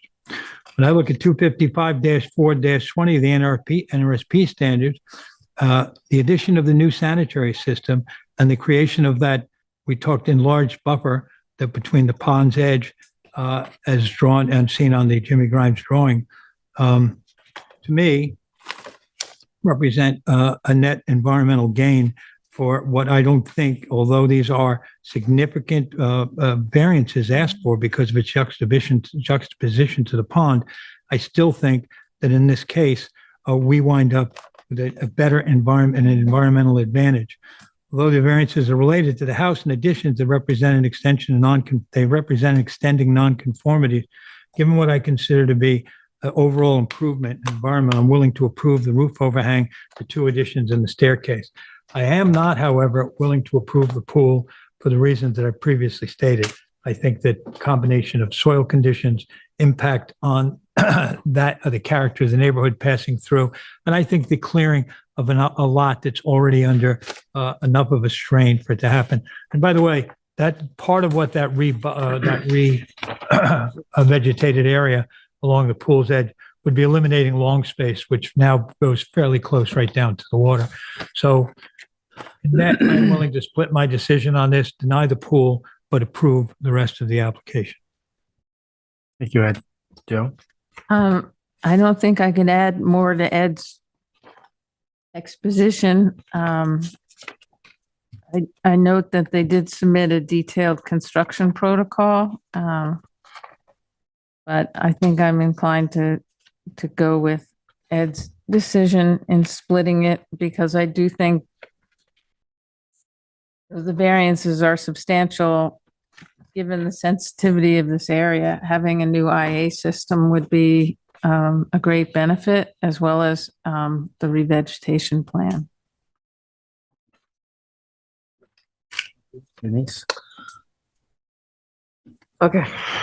I think that the mass and scale of this project is not in keeping with the NRSP standards 255-540, D, compatibility, and K, environmental protection. The property is not suited for this level of development. The whole area has poor drainage. Its area is prone to flooding. In terms of variance standards, the grant of these variances, which are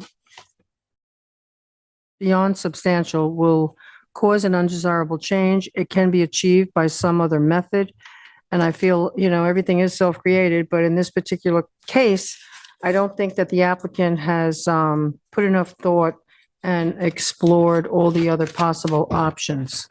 So for those reasons, I'm denying the application in its entirety.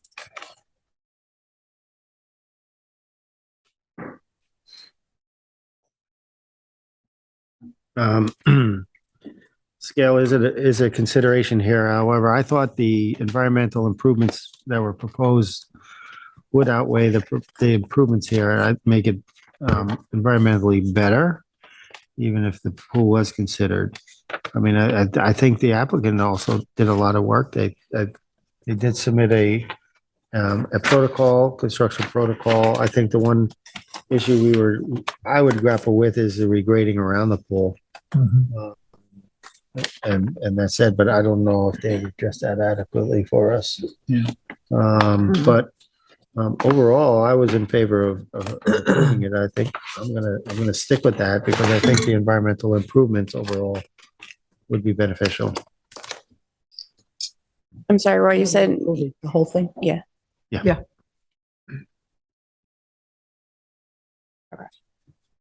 So that, Have us, counsel. right, so that essentially means that the roof, the overhang, the two additions and the staircase have been approved. The pool has been denied. Right. I'm denying the whole application. Right. But I have a three Yeah, to two right. on the Sure. additions. Yes.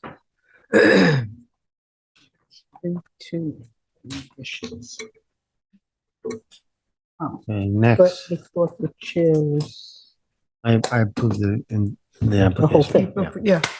Oh, yeah, okay. I got it. We're good. We're good. And next move to Reed Family Trust at 177 3 Mile Harbor, Hog Creek Highway in Springs. Suffolk tax map number 300-94-1-3. Size and location is 21,264 square feet at 177 3 Mile Harbor, Hog Creek Highway in Springs. The description, it's to demolish two pre-existing non-conforming residences and associated structures and to construct a 2,959 square foot two-story residence with 638 square foot of decking, swimming pool, spa, pool fence, to reconstruct the existing dock and stairs in place and in kind, and replace the existing treated bulkheading in place with steel sheathing and untreated lumber with jurisdiction and setbacks of tidal wetlands and bluffs. In addition to an approximately 1,450 square foot garage and guest house, walkways, new driveway walls, new sanitary system and associated structures located outside of natural resources special permit jurisdiction. The relief sought is a natural resources special permit pursuant to 255-420 of the East Hampton Town Code, and two variances are required for this application. One variance of approximately 52.5 feet is required from 255-430 of the Town Code in order to construct the proposed pool fencing, 48.5 from tidal wetlands where a 100-foot setback is required. One variance of approximately 15 feet from 255-440 is required to construct the pool fencing 35 feet from the top of the bluff, where 50-foot setback is required, and any other relief necessary. The zoning district is A residence VE velocity flood zone. Secret class is type 2. Yep. Okay. This public hearing was held October 25th, and the survey we are referencing dated revised 8/20/2021. The building plans were prepared by Bates Massey Architects, dated received 10/21/22. The revised bulkhead and dock replacement, as per plans prepared by PW Grosser Consulting Engineer, dated and received 10/21/22.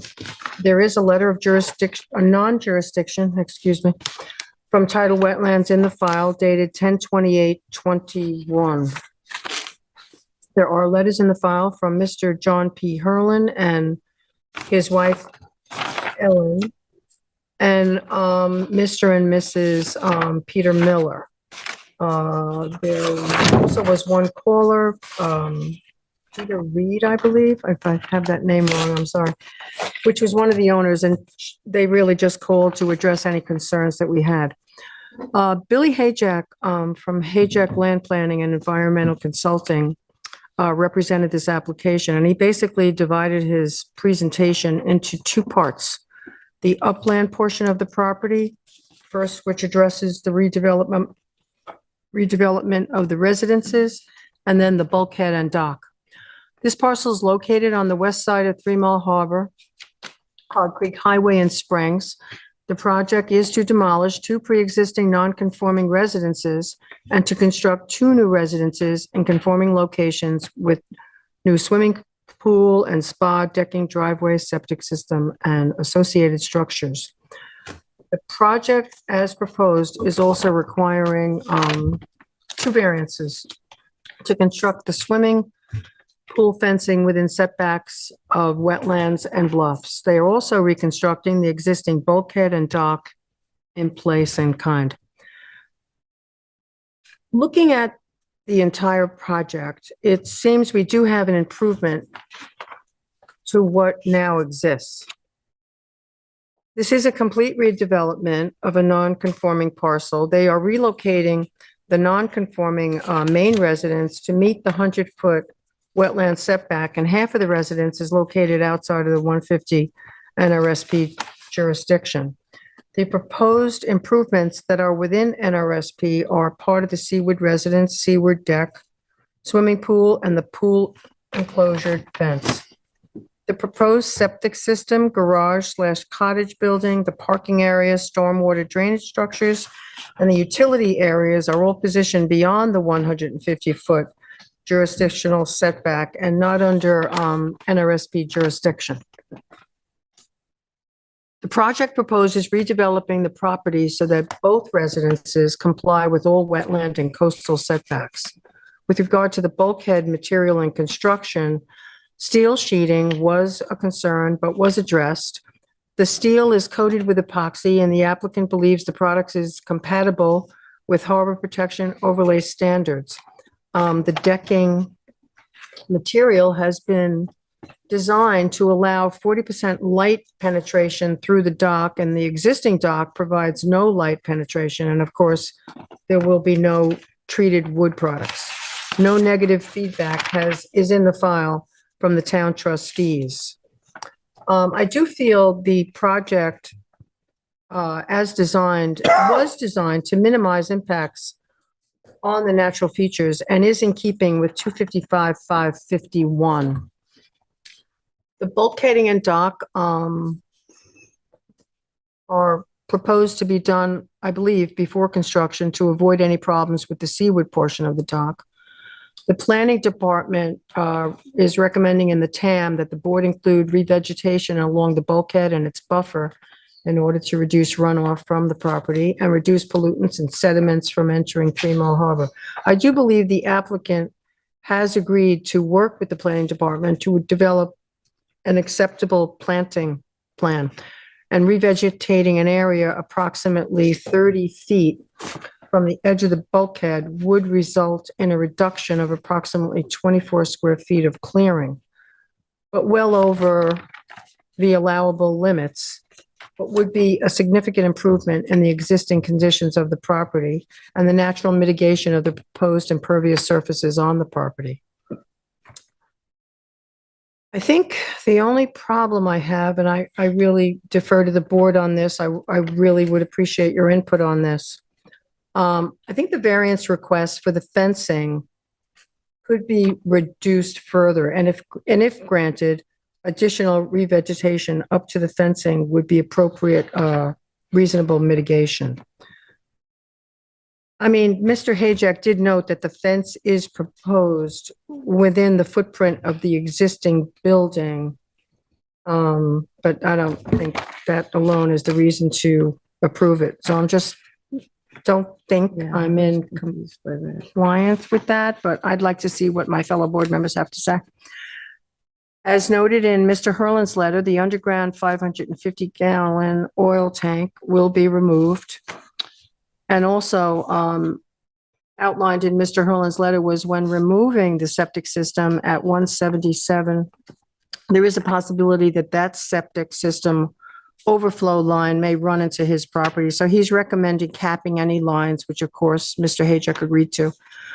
I do think I'm in favor of granting this application. The only issue I have right now, and I'd like to hear my board member's opinion, is the fencing.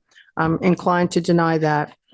And I'm recommending that the project conditions of approval outlined in the TAM should also be incorporated into our decision. Thank you. You're welcome. Terry, you want to go? Well, I'm in agreement with my fellow board member. I think this is a good project. When I did go to visit the property and, when you look at the survey that these structures that are, right up to 3 Mile Harbor, moving all the way back. I too have the same problem with the fence. I always have fence problems. But, I don't know. I think in the TAM, it seems to me that it's a variance that's unnecessary to be asked for. So if they,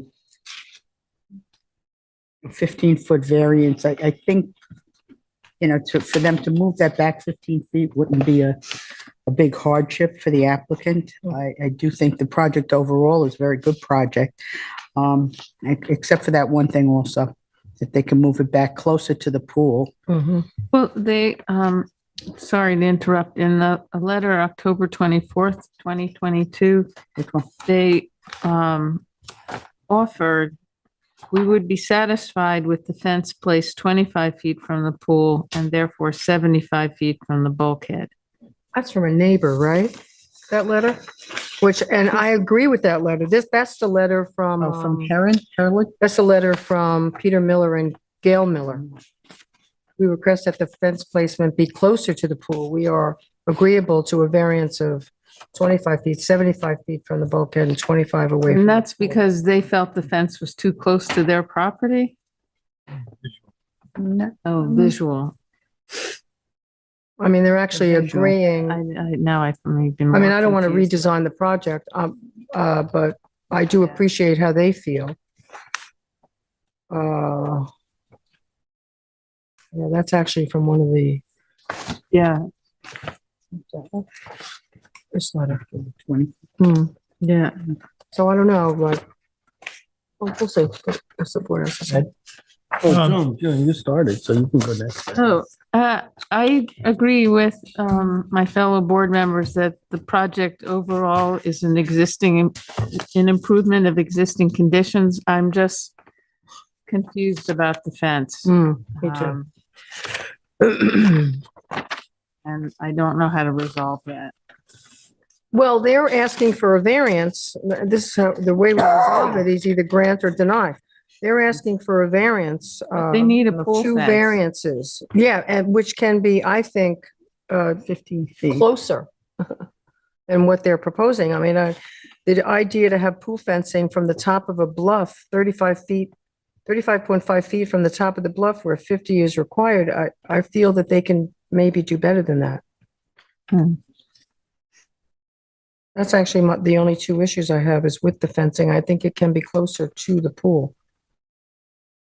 And I feel it should be. Yeah, closer to it the should be, pool. yeah. That's really my only issue. All right. Well, Other than that, I think it's a wonderful, it's been a very well thought out redevelopment. yeah. You good, John? Yep.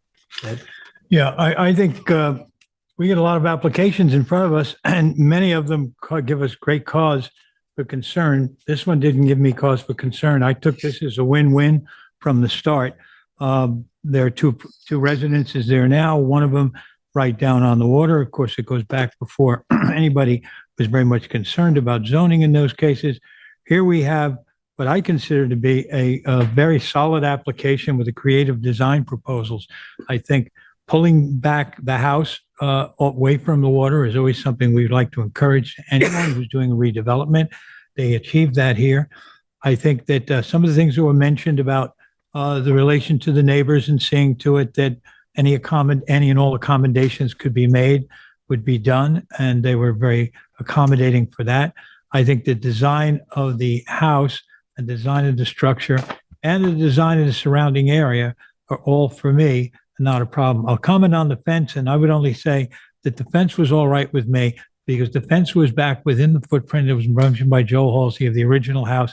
And I think that there's not much, we're going to remember this as a constrained lot. It took some creativity to get a house in here in a 55-foot wide lot. And you see that coming down there. There's not a lot of recreational area here. And I thought that given what we've got, which I consider again a win-win, it's moved back so far. I was happy that they would have a little more additional room. I do agree that the buffer could be extended to the fence and we would have a 30-foot buffer, something that does not exist at this time right now. I think there were two comments within the TAM which I thought were important. At one point, the TAM notes that overall the project appears to be an improvement on existing additions on the property in every aspect. And later on, this project as a whole is an improvement over the existing conditions. The seismic increase in coverage and gross floor area of the residents, it nonetheless is an excellent candidate for approval. I think that this is a kind of project that when we see them should excite us because people have taken it on themselves not to ask to put another house as close as they can overhanging the water, not to increase the dock. They have a dock, they have a right to rebuild it, and they've come back to us, as was pointed out, with a number of improvements on the design of the dock in place. We're improving the material, we're improving the light permeability by separating some of the deck there. For me, it was a win-win in all directions, and I'm happy to approve it as presented. Thank you. I agree also with my fellow board members. My concern here was the buffer. So, you know, they didn't want to give up the grass and going down to the water at first. And I think it's imperative that we require a buffer. So, you know, I agree. I think we make our approval conditional on a 30-foot buffer. Right. I agree with that. I agree with everything else that's said. Oh, regarding the fence. Yeah, what about the fence? Which I'm on the fence about. I think the fence is a minimal impact, honestly. Okay. I think even visually, they're doing an open fence. I think that we should condition it that it's always an open fence, that it can't be anything else. Okay. Oh, Right, that's what okay, I then think. I Can was, fence impede wildlife? That's one of my concerns about it. I can live with that, Roy. I can live with that one. Restricts wildlife from. Hope, did you get that? I didn't hear what Teresa said, but I'm thinking you guys approve the fence now? What'd you say?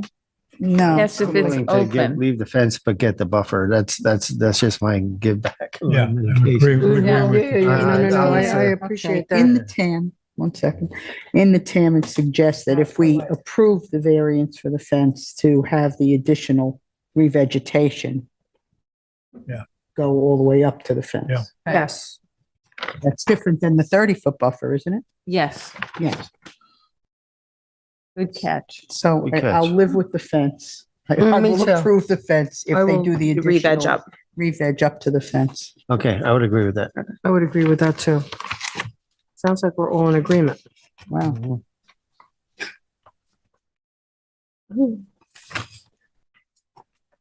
Next, we have Kevin Bishop at 21 Old Stone Highway in Springs. Suffolk Tax Map number 300-63-5-10. Size and location is 42,125 square feet at 21 Old Stone Highway, Springs.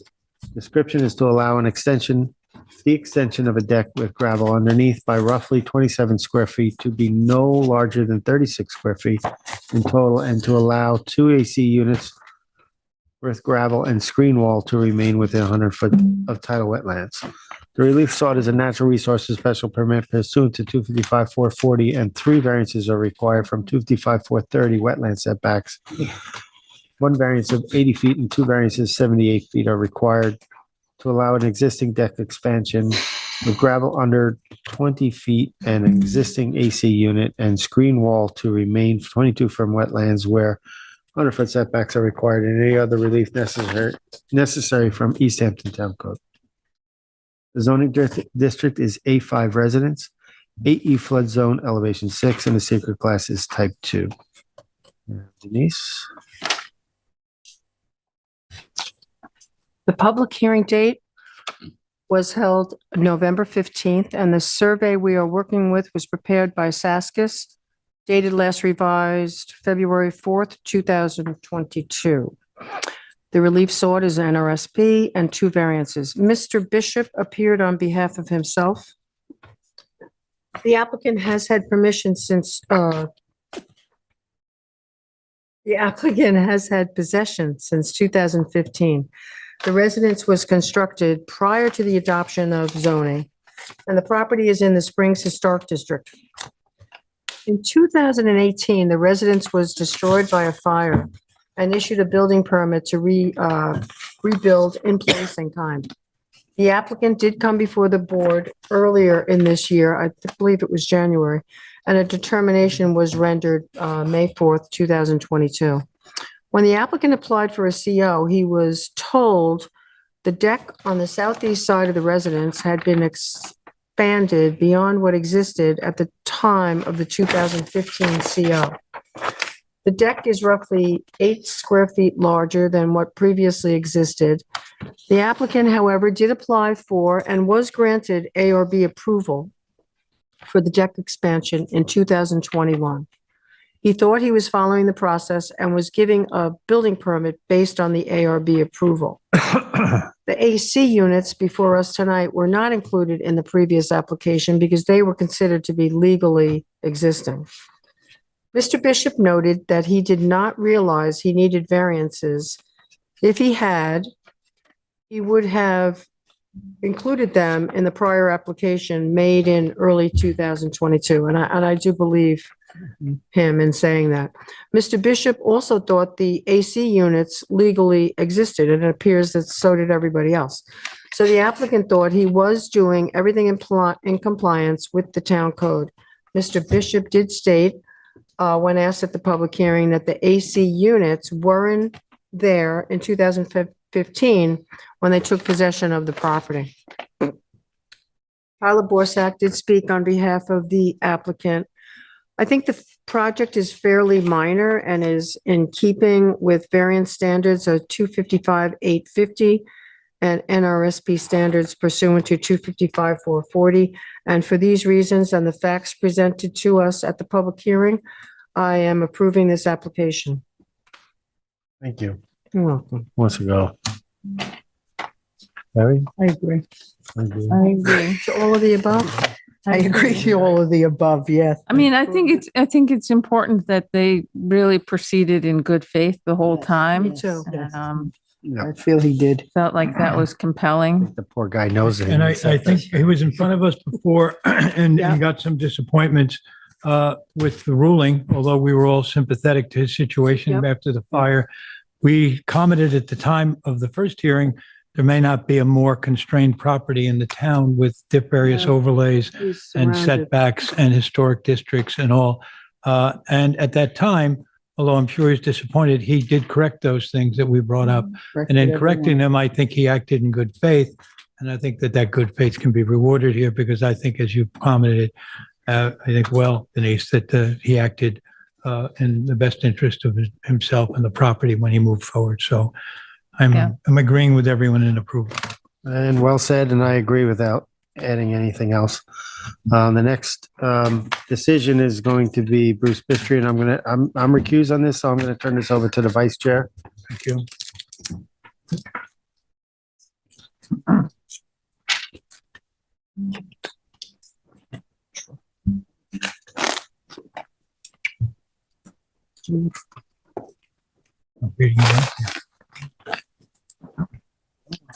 We good? Okay.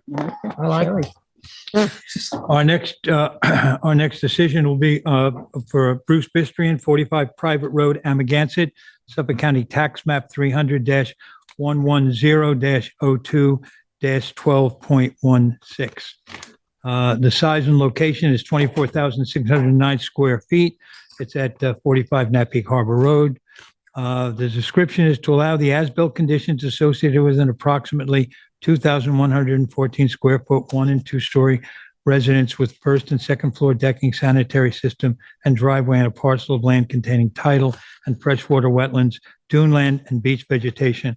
The relief sought is to allow the as-built increases of 595 square feet and 901 square feet of the total coverage of clearing respectively for an approximately 2,114 square foot, 1 and 2 story residence with first and second floor decking, sanitary system, and driveway on a parcel of land containing tidal and freshwater wetlands, duneland, and beach vegetation, and the relief pursuant to 255-4-20A 3 to allow the as-built driveway to encroach by approximately 4 lineal feet into the delineated wetlands. The zoning district is A2 residence. It's AE flood zone, elevation 10.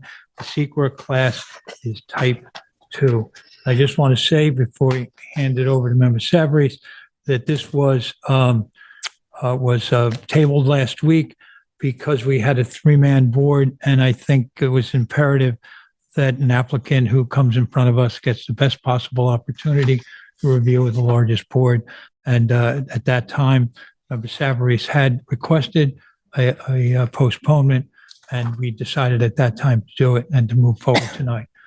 So, sure, Savarese. Well, I appreciate being given that time because, I'm sorry? What? Is it Jones? Fine. Oh, I'm Joan, sorry. you wanna go I'm first? sorry. No worry. It's No, Jones. no It's worries. Jones. I'm sorry. I just looked at you. Let's see. The Go ahead, hearing, Joan. the hearing was held October 18th. And the survey we're working off is Wallbridge's revised survey of October 7th, 2022.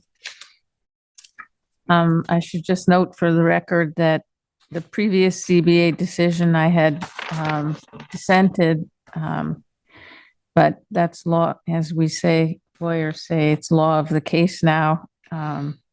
So what's before us is as described by Ed. And I think I'm inclined to approve it. There are letters in the record from the Chief Amagansett Fire Department that this is a unique 200-foot, 50-foot driveway.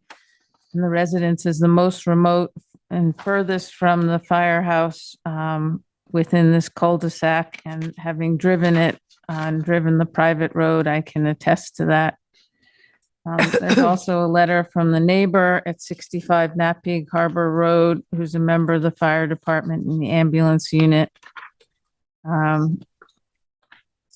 And then we were supplied by Hope, I think, with information on fire apparatus access roads and the need for turnarounds for driveways of certain lengths,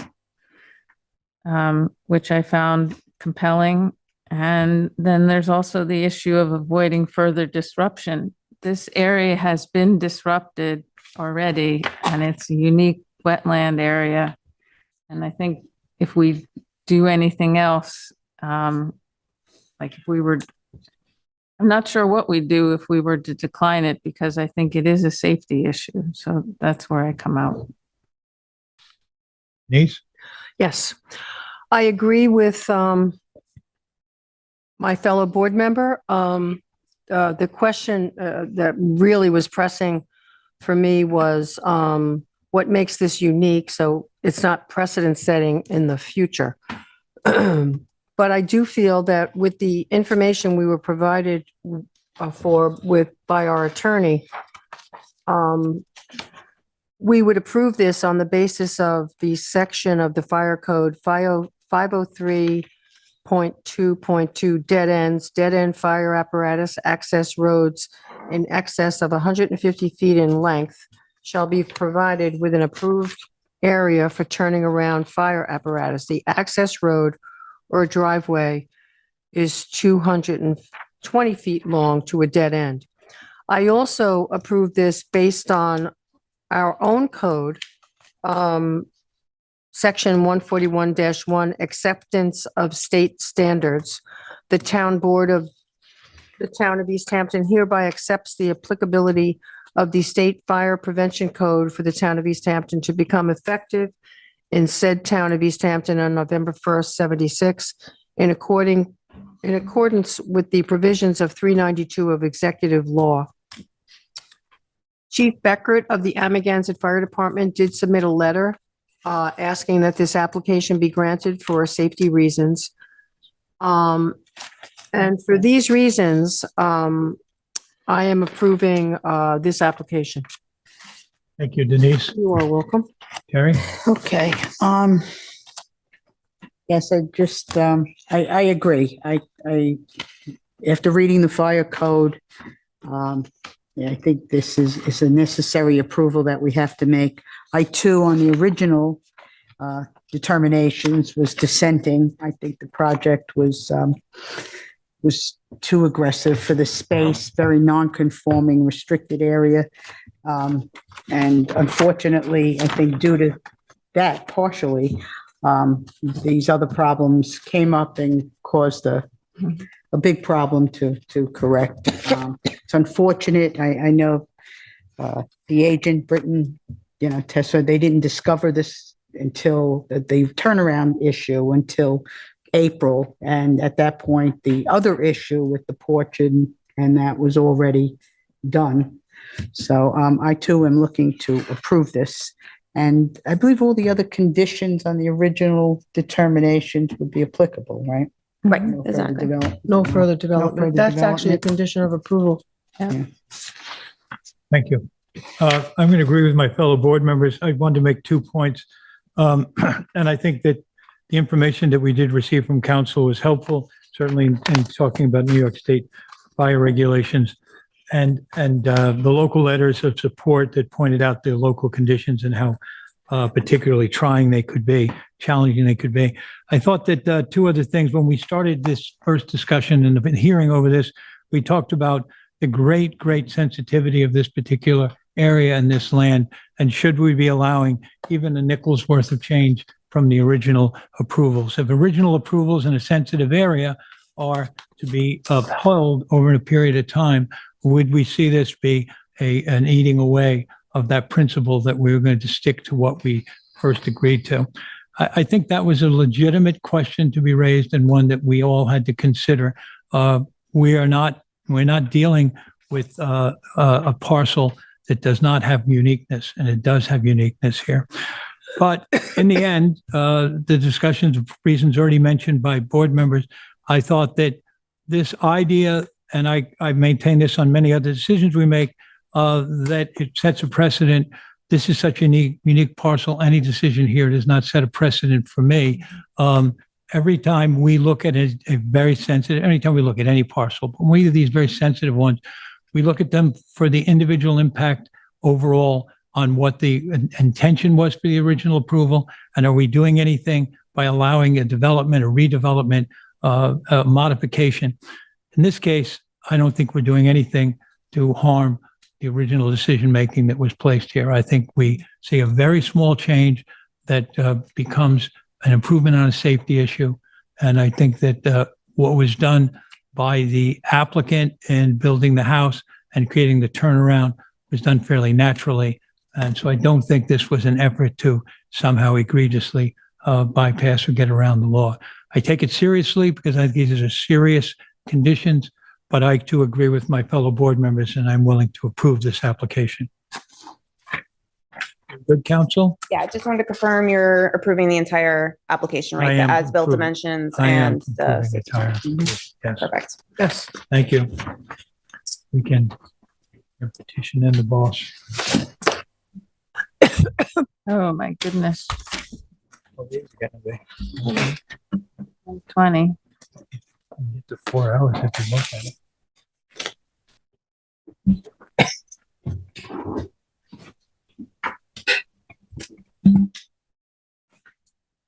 Thank you.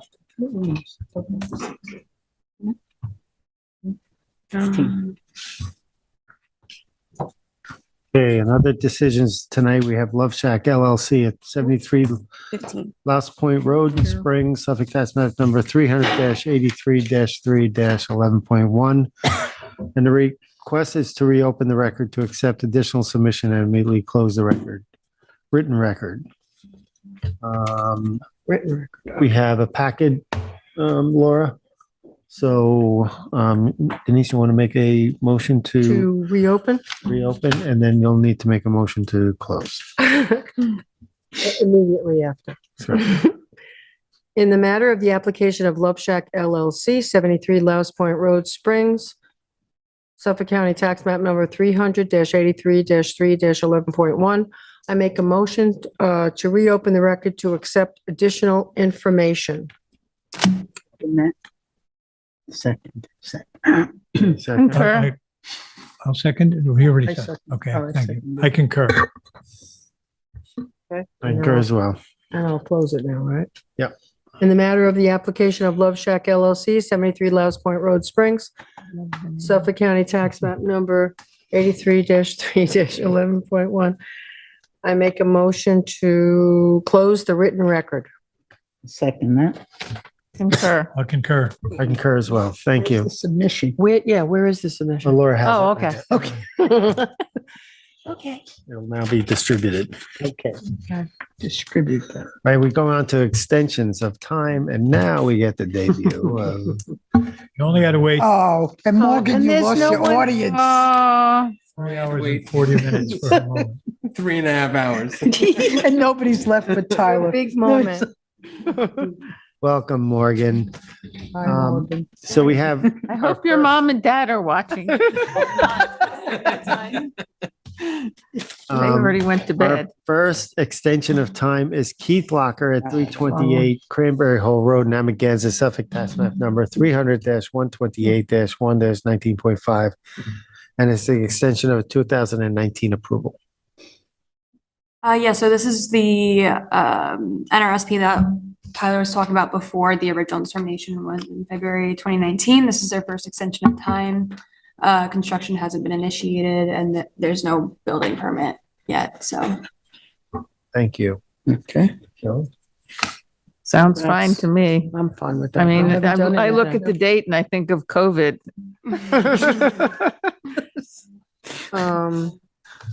So the Okay, work do you wanna has make a not motion? begun yet. Yeah, No sure. work, no permit yet. So, yeah, I make a motion in Keith Locker, 328 Cranberry Hole Road, Amagansett, Suffolk County Tax Map Number 300-128-01-19.5 to extend the 2019 approval.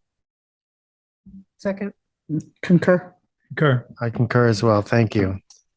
We next have Federico Rolando at 256 Fairview Avenue in Montauk, Suffolk, tax map number 300-19-9.3, and that's an extension of a 2017 approval. This was an administrative NRSP filed August 2017. This is the second extension of time request. The determination was to approve the construction of a 170 square foot swimming pool and the relocation of a shed on a parcel of land of freshwater wetlands. The shed has been relocated and the CO has been issued for that. So it would just be an extension of time to get the building permit for the pool.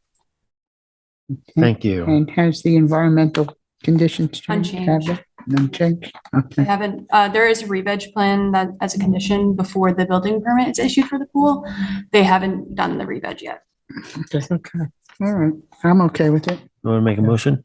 I'll make a motion. Is everybody else okay? Yep. I'm okay with Yeah, it. we're good. I'm okay. Yep. Okay, so for Federico Rolando at 256 Fairview Avenue in Montauk, Suffolk County Tax Map 300-019-09-9.3, make a motion to approve the extension of time. Second. Concur. I concur. I concur as well. We next have 33 Springwood Way and LLC at 33 Springwood Way in East Hampton, Suffolk, tax map number 300-74-7-29.1, extension of a 2014 approval. So this property and the property directly south of it are under the same owner and have a determination from the same date. So I could just talk about the two of them at the same time. Construction hasn't started, building permit hasn't been issued, and conditions remain unchanged for both properties. Are there wetlands on it? It's within just, it's within. Yeah, she's talking about the two at the same time. Yeah, there is within jurisdiction of wetlands. And they would have to apply for modification to get an IA sanitary. Right. The original determination was from March 2014, so this is their third Okay. extension of time request. These are both for new residences? for the next. Yeah, sorry. How are the, I completely skipped that. how are the two lots? May have said that. All How right. are the two lots Yeah, it's connected? late. New residences with pools and sanitary systems. Okay. And the conditions have not changed environmentally. Okay. Yeah, it's within our 10-year. So I'll make motions on both of them one at a time because they're different tax map numbers. I'll make a motion at 33 Springwood Way at LLC at 33 Springwood Way, East Hampton, Suffolk, tax map number 300-74-7-29.1 to allow the extension of time. Second. Concur. Concur. Thank you. And then I'll make a motion at 35 Springwood Way, LLC at 35 Springwood Way, East Hampton, Suffolk, tax map number 300-74-7-29.2. Second. Allow extension of time. Concur. All right, she's got the second. I'll concur. Can't get the words out of my. Concur. I know, I'm like, so Okay. tired. Okay. Thank you. Next, we have Damzak LLC at 19 Arnold Court in Montauk, Suffolk, tax map number 300-69-1-33, an extension of a 2018 approval.